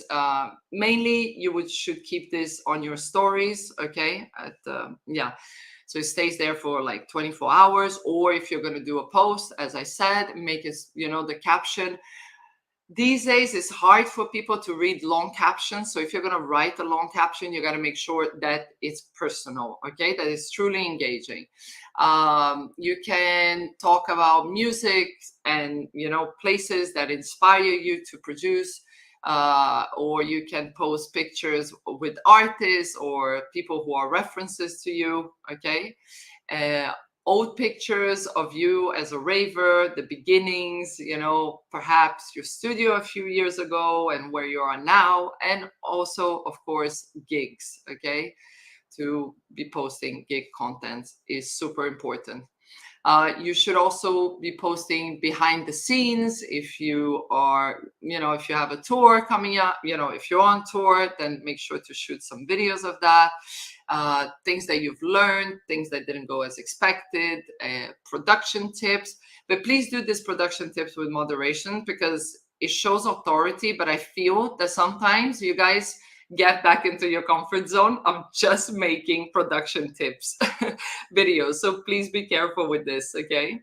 And make sure always, guys, that your personality is portrayed in the caption. This is extremely important. We're not just connecting with you, the musician. We want to connect with you as a person as well, you know? So it's very important that you share this with us. Like, I see a lot of, you know, up and coming artists just like putting emoticons or writing like a one sentence on their caption. And I'm like, I don't understand you as an artist, okay? So it's super important that you guys make sure that your captions, you know, you speak to your audience, okay? Because yeah, we want to understand you, the artist, and your personality, all right? So make sure that your content is high quality. It really doesn't have to cost you the earth to take good pictures, okay? You might have a university nearby or school, a photography school. You can, you know, reach out to someone, say you're looking to take some pictures. If, you know, make a deal with them. It really doesn't have to be so expensive. Like I said, focus on the captions. Although people are reading less, captions can be short, but not too short, okay? Use carousels, all right, to show more lifestyle content and videos of you, like various videos, okay? This will show more times to the viewer's timeline, so it gets more chances of engaging. You know, so if you see that carousel, you didn't give a like, it's gonna show again. You know, if it keeps showing. So carousels are really, really great. Great reels, okay? Reels and carousels are what works best, all right, at the moment. So great reels, they entertain, okay? So you have to mix sort of audio and visual effects and a creative sort of storyline to provoke an emotional response, all right? Then they need to be digestible. I'm talking about reels here, okay? So you have to have like pace, the hook, you know, the hook that Jessica said, you want to have it right at the beginning, because that's like the first few seconds. That's the most like important moment for someone to really stop and look at what's going to happen for the rest of the reels. Unfortunately, us as humans, we're just getting more and more like, let's get on with it. People don't have patience anymore. So you have to catch them right at the beginning. All right. Don't go over 90 seconds, guys. Reels should not be longer than 90 seconds maximum. Okay. And great reels are relatable. Okay. So you need to share a connection with the viewer, basically. So once you're creating the reels, make sure that, you know, if you're creating, for example, a reels from your gig, all right, like choose that video that at your gig you have this sort of, you're looking at the camera and you're really feeling that moment, because then the viewer will feel happy that to see you happy, you know, and then they will engage with that post, because it's like, or where there is an, you know, a drop and people go crazy and you can just really feel the emotion. This is extremely important. Okay. So guys, in our bonus material that we shared over the WhatsApp, we'll give you some tips on the good platforms to check engagement numbers and some data that can help you better understand your your audience, and bring some insights to strategy and decisions. So make sure that you are in the WhatsApp group. Great. So screen sharing. I hope it was okay, the screen So sharing. many great insights. Thank you so much for this. Really, wow. Bye. Okay, so so I'm now approaching something very important for you to understand how you can facilitate and simplify content creation. So this is a method, very simple. I call it the 3Ps method, which is a simple way to ensure that you keep consistent and creating content, so you can grow your fan base with everything that we've taught you here. Content that you need to create, consistency, and everything. Okay, so this can be less of a weight on your daily life, right? So first P, it's planning. Okay, so basically what I recommend you to do so you don't get lost. Okay, so you really focus on social media, because I'm sure that by now you know how important it is for your career to grow. Use social media. So you dedicate a proper time to write down the content. You can schedule once a week, let's say on Sunday or on Monday. If you have another job, I know it's not easy, but put in your calendar 3 hours per week, do this test and write down the ideas. Monday I'm going to post this, Tuesday this, Thursday this. This is going to help you a lot. Monthly planning. What do I need to do this month? For example, are you going to do a stream? Do you have a music release? Do you have shows coming up? Do you have remixes? This is good for you to have ideas on what to post. Okay, so if you open a calendar, it can be a Google Calendar, something very easy. You put there, oh, this month I commit in creating a mix. I commit in creating a playlist. Okay, then you already start to having the content ideas.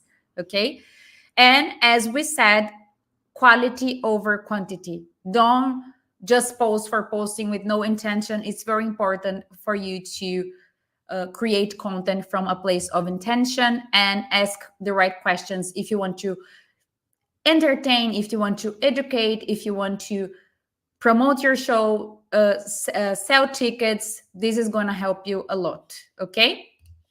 Another thing is content pillars. We approach this more in depth over the mentoring program, but this is a very simple and great tip for you to kind of organize the types of contents that you can post, that you can create. So for example, pillar 1 would be studio content, pillar 2, lifestyle picture, as Leticia showed a lot of examples. You can do lifestyle with a nice caption relating to music with something that you enjoy doing. You can get creative here with simple ideas. And let's say pillar 3 would be artist insights. So how you research your music, what artists inspire you, like your background, your story. And maybe you can think, oh, but I have nothing to share. You have things. You started in the electronic music for a reason, and you need to put your brand to think, because if you don't make space for it, this won't happen. Okay.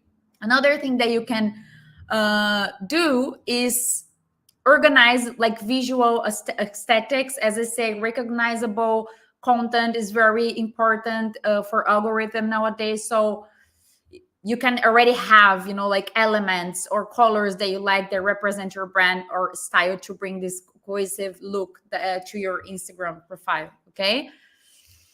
So posting frequency, guys, you need to be realistic. Don't start, like when you start on the gym, I'm going all days in the week, the whole month, and then suddenly you stop doing it.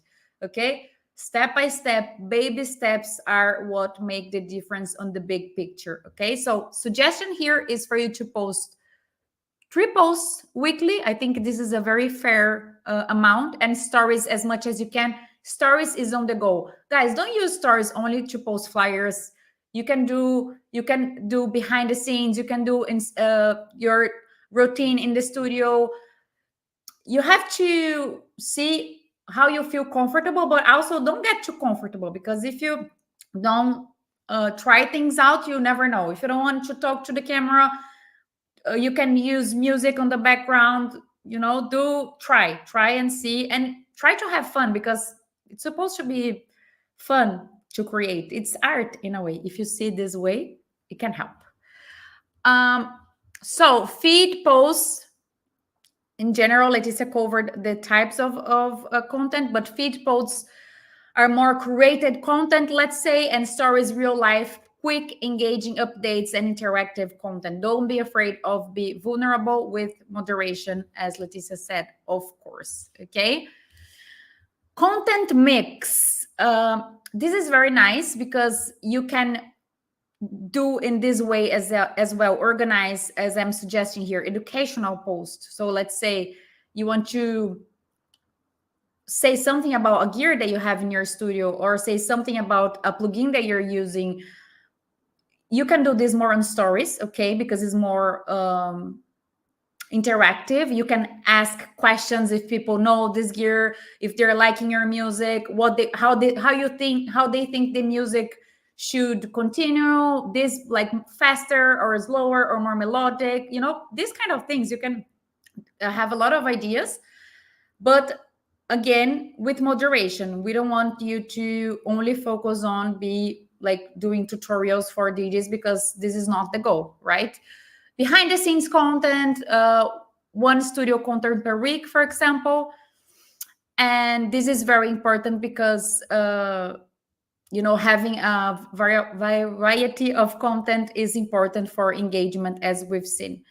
Content calendar, you can create very easy. As I said, Google Calendar, add the post that you're going to have that month, is super, super helpful. If you do this, I promise that you already see a lot of progress on your content creation, okay?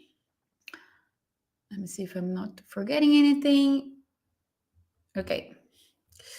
And then we go for the second P, which is producing. What we are aiming here is to optimize your time, okay? So of course, when you're planning content, then you have to produce the content, okay? So you can have like your trip out on gigs. I used to do this a lot. It's very simple. If you don't have a friend that is going with you, if you don't have money to afford for a professional photographer, you can just put, you know, there is a lot of nice and cheap equipments that you can put in front of you, have different angles filming you. Sometimes this isn't even better, because you may take a friend with you to make content and your friend gets drunk and then you have no content. So it's better to guarantee, okay? Lifestyle pictures, you can take this when you're hanging out, okay? You can ask your friends, oh, we're going to go for a coffee. Take me a picture like this and like this. Very easy to create, straightforward. Studio recordings, when you are producing music, just turn on your cell phone, your camera. You can use something like this that I have here. See, you put your phone here, and then you can do like time lapse or whatever. Put your tracks on the background and things like this. Recording sets and mixes. If you're going to do a mix, for example, you can rent a nice studio. It's not expensive. I'm sure if you look around, you can rent a studio to record a set.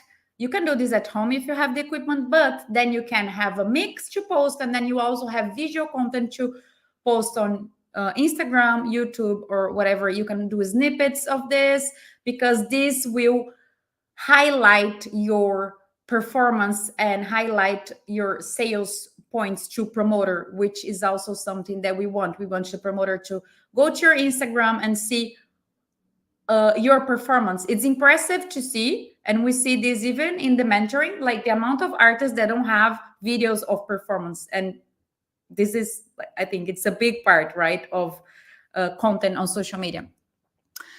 And create a folder, also very helpful, very simple and very helpful, with content that you have already to post. So pictures from you on raves. Of course, you don't want to be posting pictures only with mates. It's a professional, remember, it's a professional page. So with moderation, you want to showcase more who you are as an artist, your story. So if you have a folder with old pictures, with like, do a proper research on your recs, on your iPhone or whatever phone you have. Sorry, I'm an Apple user. But you can organize this, and that this way you're going to optimize your time. So you're like, oh, but what I'm going to post this week, you know, this will help you to move faster. And last but not least, posting. You can use platforms that schedule your post. Even you can use Meta to do this. I know that they have limitation on kind of posts that they can post in scheduling, but you can find platforms. You can set up an alarm so you don't forget. Guys, it seems basic, but if you do this one day after the other, I'm saying this because, as Leticia said, we need to do this for the mentoring. So we are improving more and more because of this of these insights, okay, that we are sharing with you, because we always do this from our side. So we are teaching you what we apply as well. Give context to your post. I've said this before, very important. Remember to give context. You're not going to share a flyer or something and say nothing about it. And it's very common to see a lot of artists posting things on social media and using just as a promo thing. You know, you need to, people want to relate. Again, I already said this, but this is very important. Hashtags ready, notes with hashtags so you can copy and paste same hashtags to make it easier. And engagement strategy, always engage the day before you post. Why? Because you post, then the Instagram gives the share the push organically, and then you see if the post went well or no. But when you engage the day after, it gives another push on engagement. So remember to keep engaging, because this helps to create an engaged fan base and your content to be more engaging. Okay. Yes. Hello. Okay, guys, so now I'm going to talk about what you should do and what you shouldn't do. All right. We've covered a lot of this, but I'm just going to quickly go over what we spoke about. So you need to stop acting like an amateur. Even if you feel it, you know, fake it until you make it, guys. Okay. Stop posting between being the professional artist and being yourself as you. I said this before. You're always going to be posting as the artist. Okay. Sometimes, you know, we had this one mentee, he started the mentoring, and I went over his Instagram, and it was like, it was sweet. It was pictures of his kids, you know, like going to kindergarten and everything. And I was like, no. And now, like, his Instagram, it's like super professional, and he really found his tone of voice and the way he wants to communicate, and it's much more professional. So guys, let's try and keep it professional. Okay. If you want to have a personal page, as I said, you create another page and you keep that separate. Okay. The other thing is, you need to, it's important is that if you're going through Instagram and looking at other artists, create a folder called inspirations. You know, you can save, you know, ideas, and just, yeah, start saving that in there, and go back to it once you're creating the content for your month. And, you know, it will give you ideas of what sort of content that you can be creating for your own personal Instagram. All right. Comment on other artists' pictures. Don't just use emoticons. Go in there, spend time, go, you know, that was a great gig. Oh, I love this song. You know, really try and comment as much as you can on other artists' profiles. Not just headliners, guys. You know, you want to create engagement with people who are similar size as you, and people who will start following you back. It's a great way to sort of say, hello, I exist. Okay, so make sure you do that. If you're playing gigs, make sure to comment if there is, you're going to be playing a gig and they post a flyer. Make sure you go in there and you say, can't wait to play for you. And once they do the after movie or something of the night, make sure you guys go in there. It was so much fun playing for you guys. Can't wait to do it again. Okay, so always make sure to comment on the posts that show your name on the promotion for the evening. Okay, if you're getting videos filmed of you at gigs, when, because you're definitely going to get videos of when you have a gig. Okay, you have to have someone there filming you. Make sure that these videos are not blurry. Guys, clean the lens. Clean the lens, okay? Not with your finger, because that won't make it better, but clean the lens, all right? Make sure that whoever is there filming you cleans the lens before they start shooting, okay? For example, Anna's tour manager, she films everything with an iPhone. So you can definitely get quality content like that, You can use some filters and everything for when you go to post and editing a little bit, but it's super easy. There are many tools out there that you can use to create quality content. And if you're going to bring a friend, if you're going to ask your friend to film you, please have a chat with them before the night begins, because sometimes people get carried away, the friends get carried away, they start drinking, and then they don't do what they're meant to do. So please make sure that you have a chat with them and you explain to them that this is very important to you, and show them videos of some of the artists that, do some research, like we said, and, go to Anna's page. You can see a lot of the videos, like I said, was filmed on an iPhone. So you can just show some examples to whoever is filming. And of course, maybe the first time it won't be perfect, but practice makes it perfect. Don't leave until the night of the event to sort this out, okay? Because it might go wrong.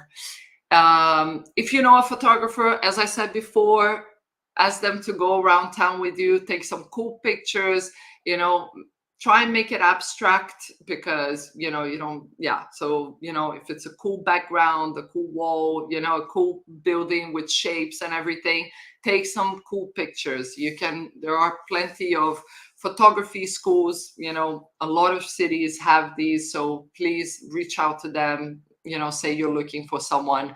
If you're on a budget, if you're not on a budget, then get inspiration again from other artists who are posting. Okay, and also a little tip is to create a feeling with, it's super, people love to feel part of a community. So if you're speaking to your fans, like, Indira Paganotto is doing this really well at the moment. She's like calling, her followers, well, her fans, like the warriors or something like this. So if you get at that stage that you feel that you can create this sort of a name or something, or create something that creates this sense of community between you and your fans, that is a very, very good idea as well. Okay, guys, wow, we spoke a lot, but last but not least, I definitely want to talk to you guys about a topic which comes up because of social media, and that's mental health. Okay, I understand, and I feel sometimes like, we say how important social media is, and this can bring a lot of anxiety, because you're like, how the hell am I going to create all of this?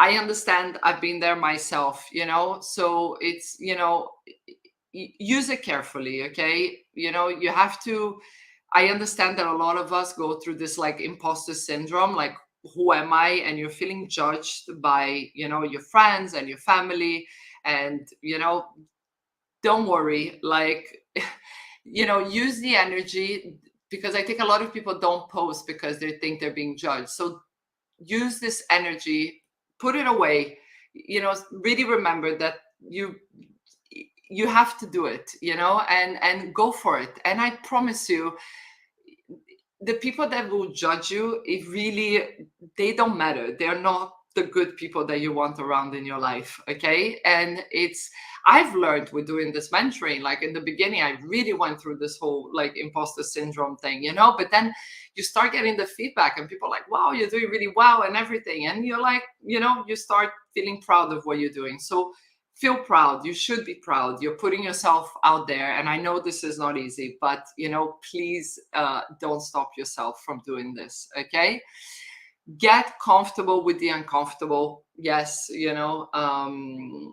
It's part of it. Okay. It takes time to get to this place. And even, headline DJs still struggle with social media. It is a struggle for everyone. It's not an easy, it's a new thing that we're all having to adapt to it, and creating content. I know it's very, difficult, but unfortunately it's a part of, to get your profile bigger. So just get comfortable with that feeling. Okay. And use social media as a tool to inspire. Okay, to inspire people, to this is what I love actually about social media, that you can inspire other people with what you're doing, and people are going to look to you like, wow, if he or she, she's doing this and she's achieving things, and wow, and they start, like, wow, you're doing so well, you're growing and everything. And this is really important, and you have to do the same for other people. So make sure that you're using it carefully to inspire people and not to compare yourself to others. Okay. Comparison is horrible for your mental health. So please, please, please be careful with that. And last but not least, be gentle with yourself. I know we spoke a lot here, but I always said it takes time. Okay. So don't think like, oh, it's all happening. Give it time, breathe. Let yourself go in this journey. This journey is a long journey, guys. It takes time to get to, I've been managing Anna for 10 years.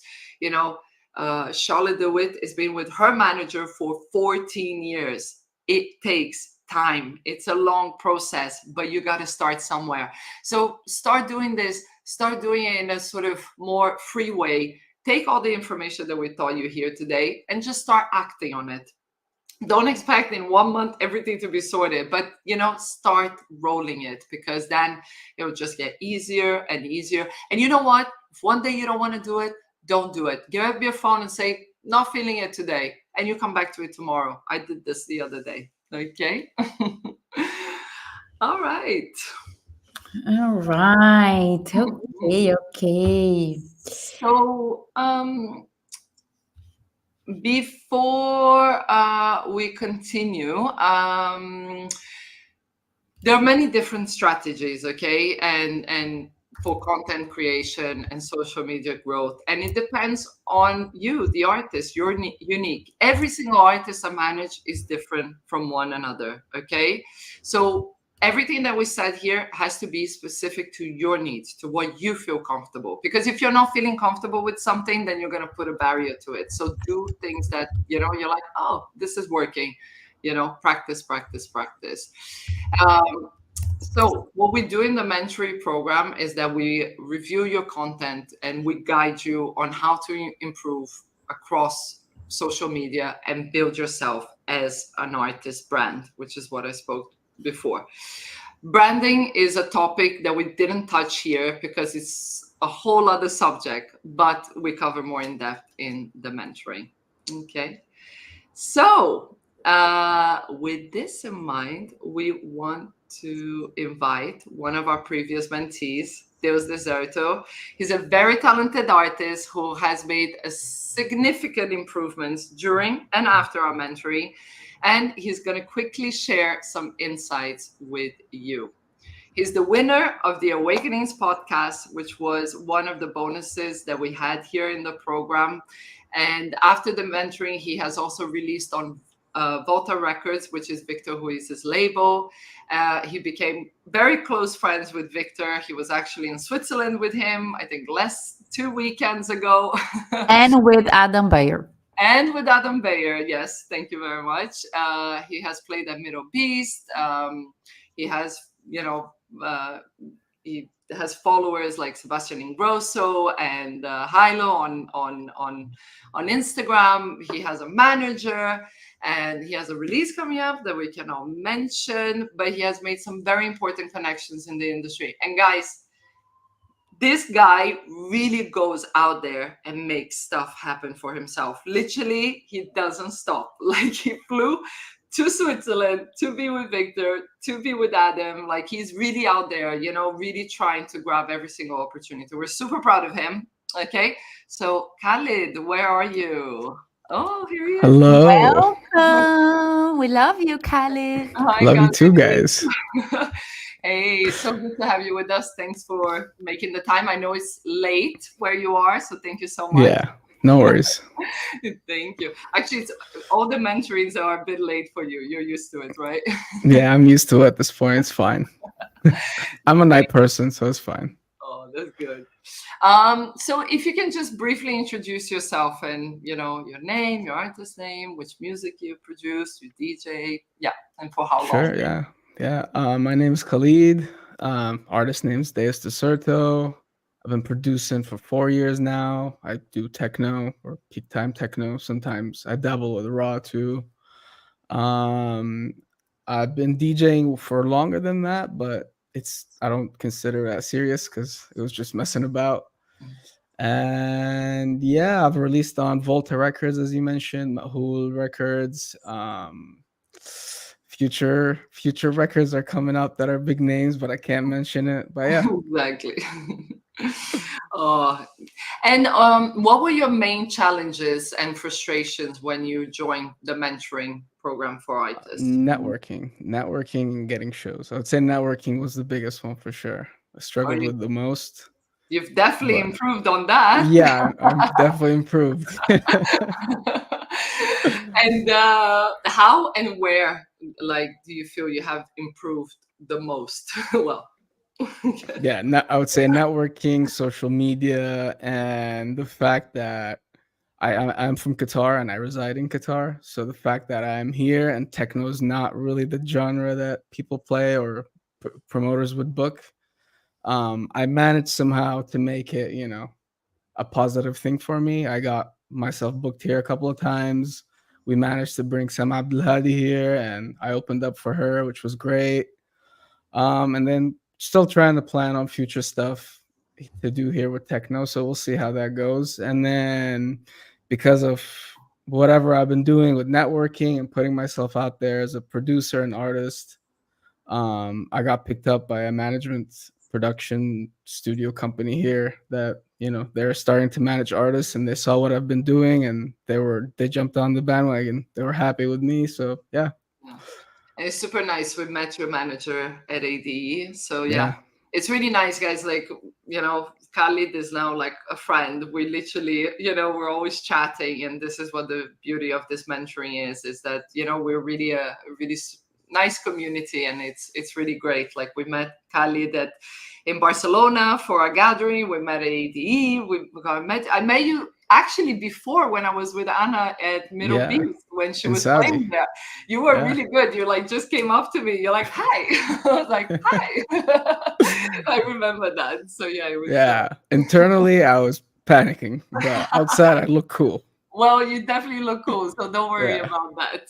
But it's interesting, Khalid, how you are you're being also smart about your actions and decisions, and as we comment a lot, Leticia comments a lot during the mentoring, creating your lucky break. So you're putting yourself in situations that help your career, and I'm quite impressive that you produce.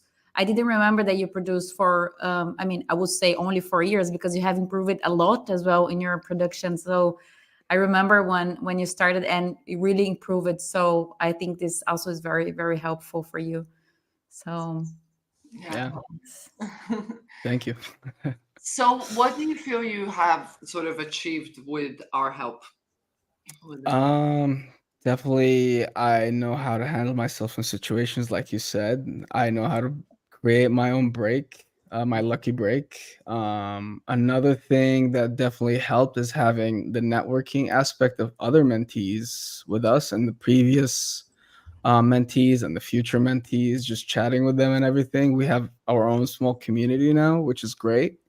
Yeah. Like for example, today I was speaking to Jess, one of our mentees, and she sent me a video of her playing one of my tracks that I never got to test or anything, and she tested it for me basically, and the club reaction was great. I'm like, oh, gotta release this one, I guess. Nice. So yeah, and another one would be like I'm talking to Adrian Audio State, so we're thinking to collab together too. So there's a lot of opportunities I feel like that this mentorship created for me within the networking space or outside of that too. Yeah. It's this community, and sometimes it's like, oh, I want the contact for this person. I'm like, asking, you know what I mean? It's like asking. It happened today. I had Malik Alice ask me before about this, and I'm like, why don't you ask people in the group chat? I'm sure somebody knows. Yes, exactly. There you go. He did it. Great place to share contacts. And I also feel that you made peace with social media. I think you have improved a lot. You were already good, but improved a lot, and I think you found your tone of voice and you're creating content in a more, I would say, lighter way than before. And I'm not sure if you agree. No, but I 100% agree. Like I try to have fun with it now. You know, I post memes, I post fun stuff, I post stuff I'm interested in. If people aren't interested, it's fine. I don't care. You know, it is what it is. But if people are interested in most stuff I post, I'm happy with it. You know, I don't stress too much about it. Cool. And last question for you is, what do you like the most about the program? Like I said, I think that whole aspect of having the other mentees, it feels really felt like a family, especially at the end of it. It really felt like one big family, and then we all met up in person in Barcelona. That was like a wholesome moment, I feel like, you know. Got drunk, tequila. You stop drinking after. No, you're not drinking anymore because of Leticia, right? Yeah, because of you ladies. Bad influence. Okay, guilty as well. Okay. So guys, for those of you who don't know, we do 2 gatherings a year, one at Sonar in Barcelona in June and another one at ADE. So we get all our mentees. Last time at ADE, we actually opened to people who wanted to potentially become our mentees, and it's really good. So we do this. There's going to be one in June and there's going to be one in October as well. And this is a great time where we all meet, and I usually end up buying a few bottles of tequila, and we all go a little bit crazy. But it's great fun.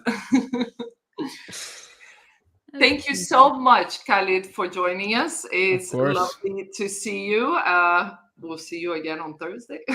Likewise. Okay, here is your Khalid Instagram, so you guys can follow his amazing work, music, and socials, and take a screenshot. His career. Thanks, Khalid. Thank you. Khalid. Bye. Bye. Okay. So it's so good to have this close relationship with our mentees. As Letty said, they end up becoming your friends. And one very important announcement is that tomorrow we have a very special surprise, but will be only for those who are live with us. So if you want to be the first one to know about the surprise, you need to be with us live tomorrow. Don't miss out, okay? So now we are going to do the Instagram review, okay? Ooh. Okay, guys. We're going to do the Instagram review, and then we open for Q&A. Okay, so stay with us. If you don't want to have your Instagram reviewed, you're going to learn a lot from the reviews we're going to do, and also get your questions ready, because when I say, you can send your questions related to the class that we had today. Okay. So guys, I picked 3 Instagrams here, and I am just going to go through each one of them briefly and kind of say things that I would improve on. So here we go. Let me start. Oh, am I here? Am I sharing? No, not yet. Sorry. Apologies. Just give me 1 second. Share screen. Oh, sorry. Sorry, guys. Technology. Here we go. Okay, let's see. What is her name? Britti Paula. Britti Paula. Say hello if you're there. Hope you're there. Hello, hello, hello. Okay, so just to start off, I like this sort of profile picture. You can definitely, sort of see her face here. Okay, so I think this is good. Sometimes artists put these, sort of blurry pictures and everything. Guys, it's super important that you have a profile picture that is very visibly you, because especially now in this stage of your career, you want people to recognize you. So if you're using this picture on your Instagram, make sure to use this picture everywhere across all your social media platforms, okay? Because you want to be instantly recognizable, okay? Britti, too many flyers, wait, one second. So these things, yeah, it's better to, let's have a look at this one. It's just, yeah, a flyer and everything. And also, I do recommend, guys, and I've seen this across, that you're just speaking here to sort of, it's in German. Well, this specific one is a collaboration post, so I understand it would be in German. But let's see, this one too. This one too. Yeah. I'm just trying to, yeah, as you can see, the posts are all in German, and this will alienate anyone that doesn't speak German. So what I recommend is that, you start in German and further down, you write it in English. I would personally start moving over to English, because you want, people who come to your page to start following you. And right now, unfortunately, people wouldn't be able to connect with just the German captions. There is others of you who I've seen have done the same. So please be careful with this, guys. Obviously selfies do work, okay? And I think you're doing this well by, doing this. These videos, they are good. Personally, I would prefer if the person was more here next to you. Sort of, I understand it's hard, but, put the person more sort of here or on this side who is filming you, because you want to be a little bit more close up and like see this, but it's not bad. This is good. I feel it lacks a little bit of, unfortunately, there are some posts in English. One thing, again, as I said, if you're just going to post one picture, make sure, it's a little bit more engaging, the caption, okay? Something more personal, or else it's better that you create sort of a carousel. Like Cozy Sunday, you could have put a carousel of just different things, from your Sunday. All right. So now I'm just gonna move over. Sorry, I just got carried away, but I realized I have two more to share. So let me just share screen. Oh, this one. Okay.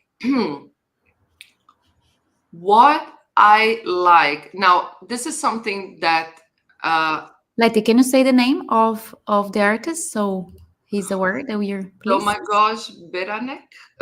I hope I said it correctly. Yeah, is this your artist name? Is this your, Entropica? You just, yeah, I think it's Entropica, your artist name. So I would hope it would be here. What I like about this page is that, it's very sort of aesthetically pleasing. You can see throughout there is, this sort of continuity of colors and a feeling to it. The issue is that none of these posts show me your personality. And this link in bio, thank me later, like what exactly, is happening. So you need to write more, guys. It needs to be more engaging. There is no personality here, okay? it's too short, these captions. All right. Again, you know, you need to, show us a little bit more of you, the person, basically. I think it's what I said about giving more context, because you are doing a lot of promo about your music, and Instagram is not supposed to be a promo platform only. You need to have more, like I would say, a profound, a more dimensional connection with the artist, because people want to relate. So you're missing this, it's nice because I understand that. I think you want to be more minimalistic, and maybe shorter captions is completely fine. But you need to, I want to know who you are more. The content is very good. The aesthetically it's great, and it makes me want to keep, you know, looking at your page. But I want to know who you are as an artist, and I don't see this a lot. So we would improve on these. Okay. And last but not least, we got another one. This one. So yeah, first it's different genres here, which is quite a lot, you know. So it's difficult for a promoter to know where they're gonna sort of place you, you know. I think you need, but this is something that we go into more into the mentoring. This is just a little tip to maybe have a little think about this. Too many flyers, guys. This really doesn't work. And you can see it's mainly studio stuff, you know. Yeah, we really need to, this one we definitely need to work like on who you are, who you are, the artist. We definitely need to be creating more content here, you know, like everything we spoke in this class. Please go out there, take everything you learned from us today, and go and create more content. All right. Also, you don't need to put your logo in on your profile pictures. You just have to have a more clear picture of you here. And again, as I said, use this picture across all your profiles. Okay, all your different social media profiles. Jess, anything to add? Yeah, I think it needs work, you know. Honestly, I think it's I like you know, the look of who you are as an artist, the energy that I get from, but then it's not engaging, you know. I don't see a lot. I know that you're a DJ, that you play this and that, but then what? We're looking to become professional here, so you need to have more of all of this content that we've mentioned today. The thing is that it's exactly what I spoke about at the beginning of this class. People will come across your page, but they won't stay. You know what I mean? Like right now, you're only catering to the people who are already there, who know your mixes. And sorry to say, but it feels like, you know, you're kind of using sort of the comfort zone of like, you know, so you just keep using the same thing, you know. But if you want to grow, you need to create content that from everything. So just rewatch this class and sit down and think about everything we spoke about, all the different contents that you can be creating. Because I think it's important as not only for your audience, but how promoters will perceive you to decide to give you a gig or no. And you need to understand how Instagram works to create these different contents and really attract fans to different you know, in different levels, to connect you in different levels. And just one thing, like this name on your profile picture, or guys, if you use the logo, like we use a logo on our Instagram because we're a brand, we're not an artist. Yeah. So like you don't use a logo on your artist profile. Like people want to see a face. If you're an artist, you need to show your beautiful face, and it has to be clear. It has to be attracted. Like if you think in yourself when you go to a page, an artist page or whatever, how many seconds you take to decide if you're going to become a follower or a fan to this person. So it's like building a landing page, you know, like they will will really convert people that are landing on your Instagram into real followers. This is very important, and this is something that is very unique and individual to each artist. That's why we have the mentoring, because then we can guide you according to your brand and specific needs, because we understand that every artist is unique. We cannot say do this and we work to all of you. Okay, so guys, times for the Q&A. If you have questions, you can send it over. Meanwhile, I'm going to check here to see if we have questions. Any questions? Let's see here if we have questions. Okay, so we do have, how many hashtags do you think interested using? I would say like don't overuse. Okay, I think like 3 to 5 is fine. You don't need to put, a lot of hashtags. Make sure to put hashtags that relate with your music, with your niche. And for doing this, you just can go to the hashtag and see which kind of content they have, if it relates or no. Yeah, guys, I'm seeing a lot of people putting way too many hashtags. Don't do that. Some people don't even put a copy, a caption. They just put hashtags. Please do not do that. Okay. Then there is someone asking, can you use Pinterest as inspiration? Yes, we definitely suggest that you use Pinterest also to think about your brand. There's a lot there that you can inspire you about your branding. How to balance an Instagram account? Oh, I lost it. How to balance between playing 2 genres consistently due to the market I'm in. How to balance? Sorry, I'm a bit confused by this question. Is it harder for a hardcore producer and DJ to get in front of the scene?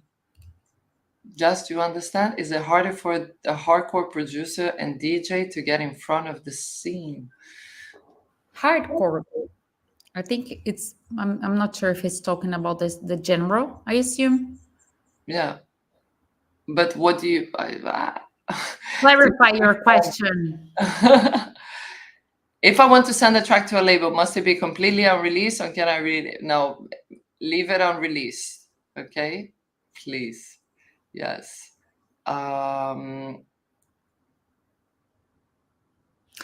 Do you recommend adding artist, musician, band, or DJ category being visible on your profile? I mean, you can do it if you want, but there is no need. It's nice to have keywords, yes, on your bio. So let's say if you play techno, if you're an up-and-coming artist wanting to be discovered, so it's good for you to be more like, keep it concise, but to have a nice description on your bio, because as we said, this is very important to catch the attention of your audience when it lands to your Instagram. But creator is the best type of, yes, you can because you're not like a business. You are a business in a way, but creator would be a good option for you as an artist. And make sure, guys, that you have a professional account, please, because if not, you won't be able to access the stats. And, this is very important. Okay.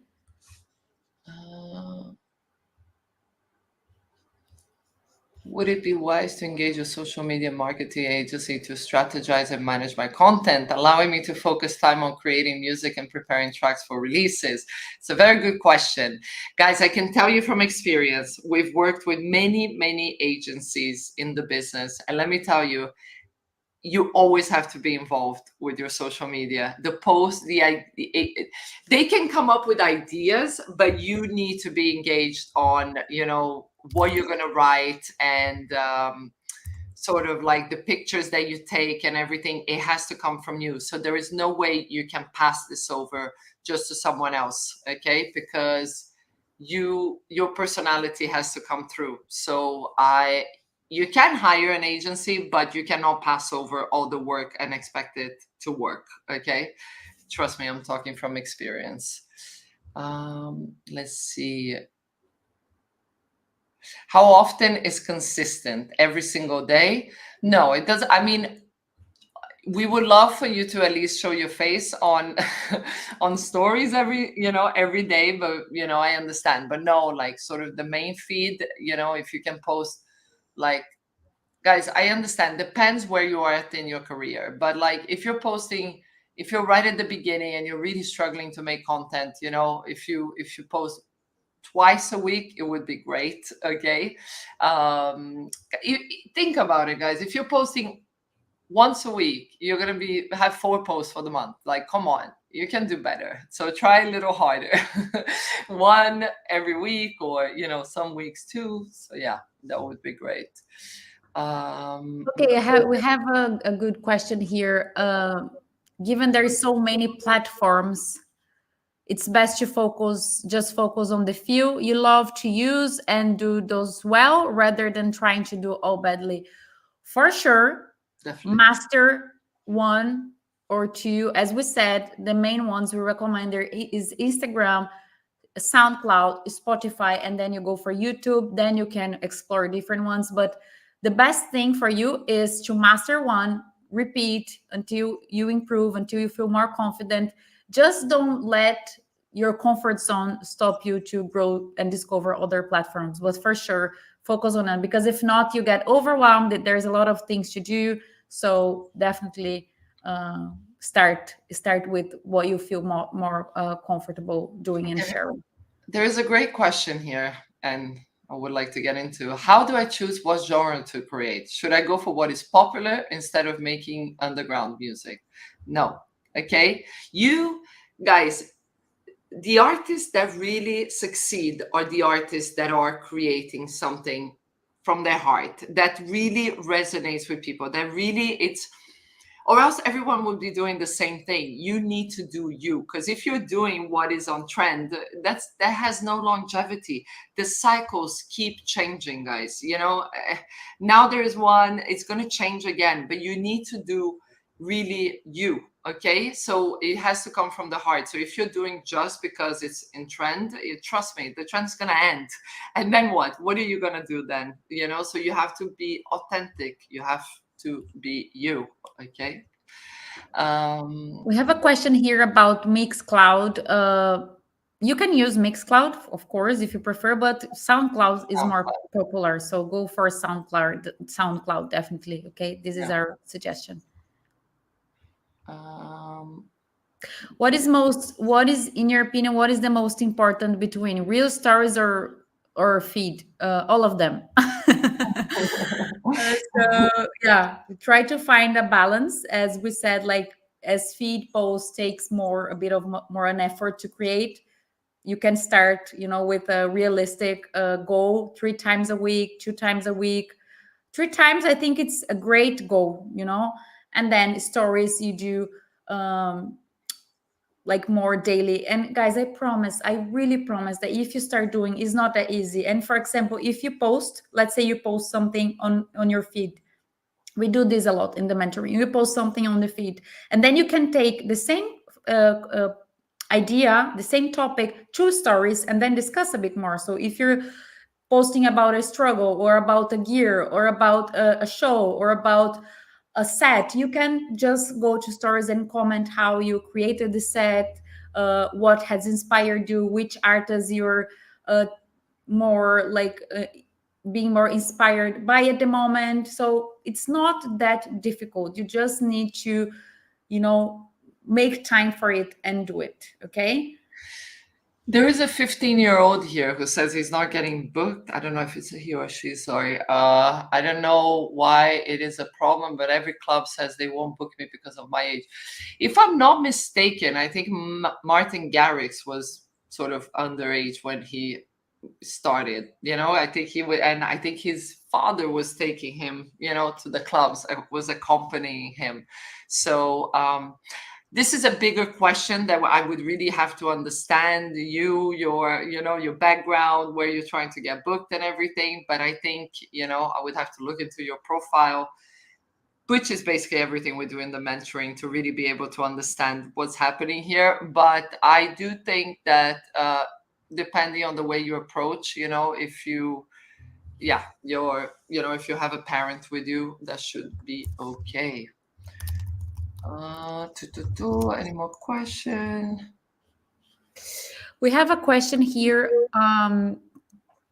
very good one, in terms of content, how you filled the gaps in times when you don't have any releases or gigs, from Grover Music. So I think this is a very common question, because a lot of artists don't have like a lot of gigs. First thing, you need to work on having gigs. And this is what we are going to approach tomorrow on networking, because this is how you can increase your gigs and bring great opportunities to your career. So it's important that you work on that. But you need to work on everything we said here. You can create content of your story, how you started, mixes. You need to work on having those releases, because it's important. Collaborations with other artists, throwback content that you can post, like from parties you've been, DJs that inspire you, and like remixes from other reels, as I said. So we are going to share our bonus on this class. It's some content ideas for you to create and help you to get on track. But there is things to post if you don't have gigs, okay? Definitely. What role does financial support play in building a music career, especially when securing an investor to fund essential aspects of brand development and goal achievement? Of course, guys, if you have someone that, can help you to, try and, I think branding is something very important, which you can do it yourself, but I think it's good to have like this sort of coherent,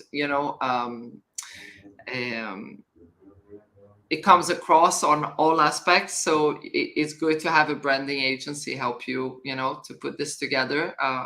Obviously you have extremely expensive ones, or you have smaller ones. Most artists don't start by going with the branding agency. It's it's not that it happens, but if it can happen, then great.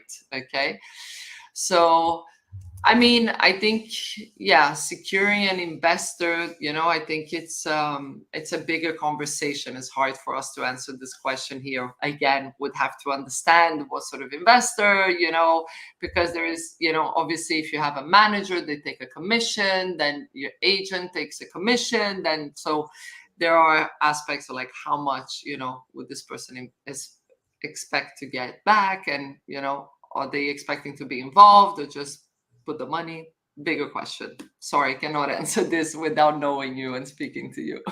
Guys, we have so many questions here. I'm very impressed by the quality of the questions that you're sending. Very happy. Unfortunately, we won't be able to answer. We are going to answer a few more. So I had one here about, would you advise using paid ads as a way to promote your posts? Yes, definitely. Of course, you need to know how to do it, so you don't become like annoying, or you don't portray yourself in the wrong way. I'm going to give a spoiler here. I'm not sure if I'm allowed, but I will do it.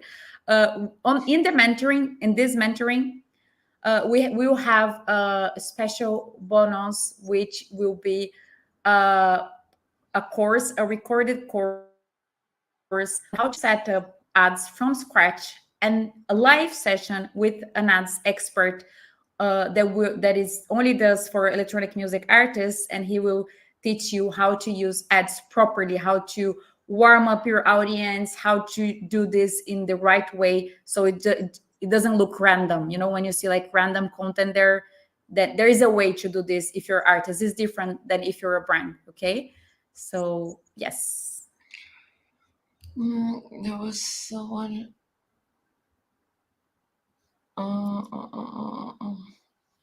How can I approach venues without sounding amateur? I think that I think that if I am a professional artist, I say I shouldn't be the one asking for my own gigs. Join us tomorrow. We'll give you the answer. What do you think about using AI for the social media? guys and girls, personally, I love AI. I think AI is amazing. Even then, I get scared sometimes. But I think for sure use it. You can use ChatGPT to help you with your copies. I think you can use it as soon as you have your touch. You're doing your part of the job, because if not, it looks like a robo and it doesn't make sense. So if you want to use, if it's aligned with your brand, if it's aligned with your tone of voice, and if it will make your life easier, please go for it. About engagement strategy, should we have a minimum of comment by day on other posts? No. As I said, I think 10 minutes a day if you separate, to do this and comment on other hashtags. And I think this is enough. Okay, this helps a lot, the engagement. It's a simple but effective still a strategy. There is one, if you play and release totally in different music genre, let's say one more classical and the other one, sorry, it just went up. The other one more house. Do you absolutely need more than one account on Spotify for artists? Or you mean, yeah, Spotify. Honestly, I think if they're so different, I would definitely create a sort of an alias for the different, what you're going for. Because, yeah, it's just going to get confusing. So I would definitely create two different character, two different sort of personas for who you are. Yeah.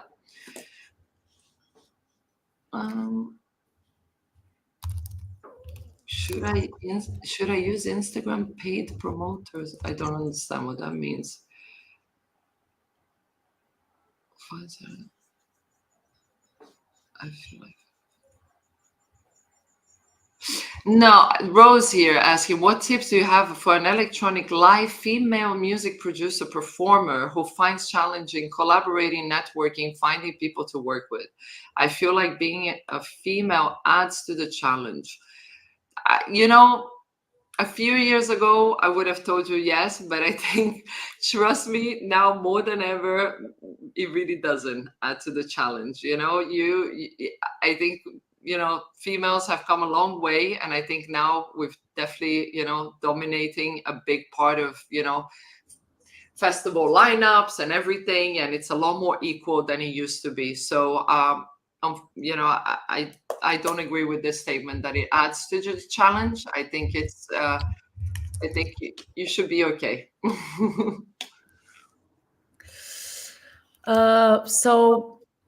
Just one nice one about hooks, example of hooks. I think you need to think on what is relatable. So you can go crazy fun. So I don't know,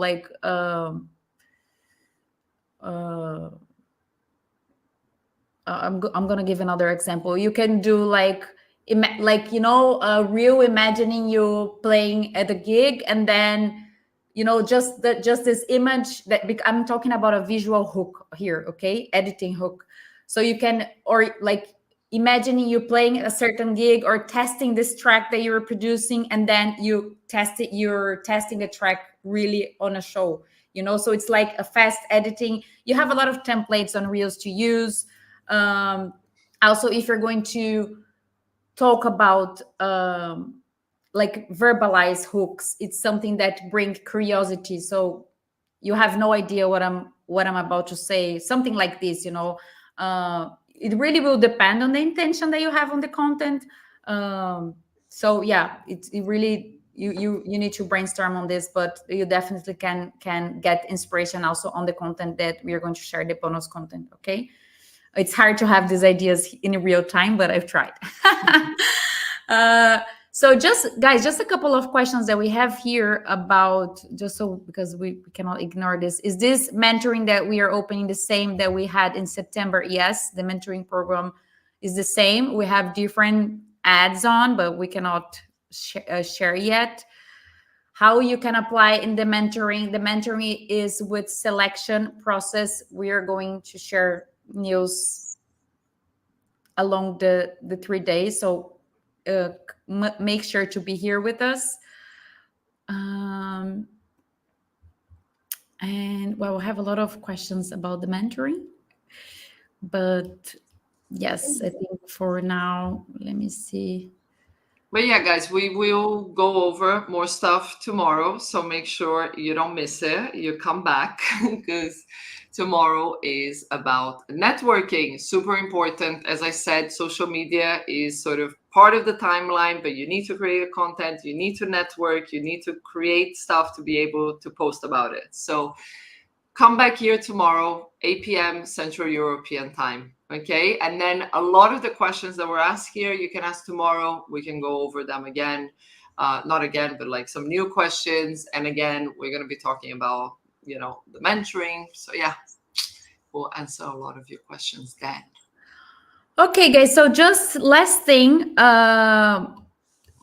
So you remember what we have covered today. So we covered which platforms to focus on. You have a lot of information on this to decide how the algorithm works and using it to your advantage. How to boost how to boost your engagement. How to create engaging content. What to post. A lot of ideas on content creation and reviews and very insightful information. The 3Ps method, how to make content planning, producing, and posting easier. The do's and the don'ts, what to do and what not to do, and also mental health. So I want to make it very clear that social media has the power to boost your artist career for sure, but social media alone won't resolve your problems. Okay, it's a combo of things. So that's why you need to be here tomorrow, because we're going to approach networking, which is so important for you to create impactful opportunities for your career.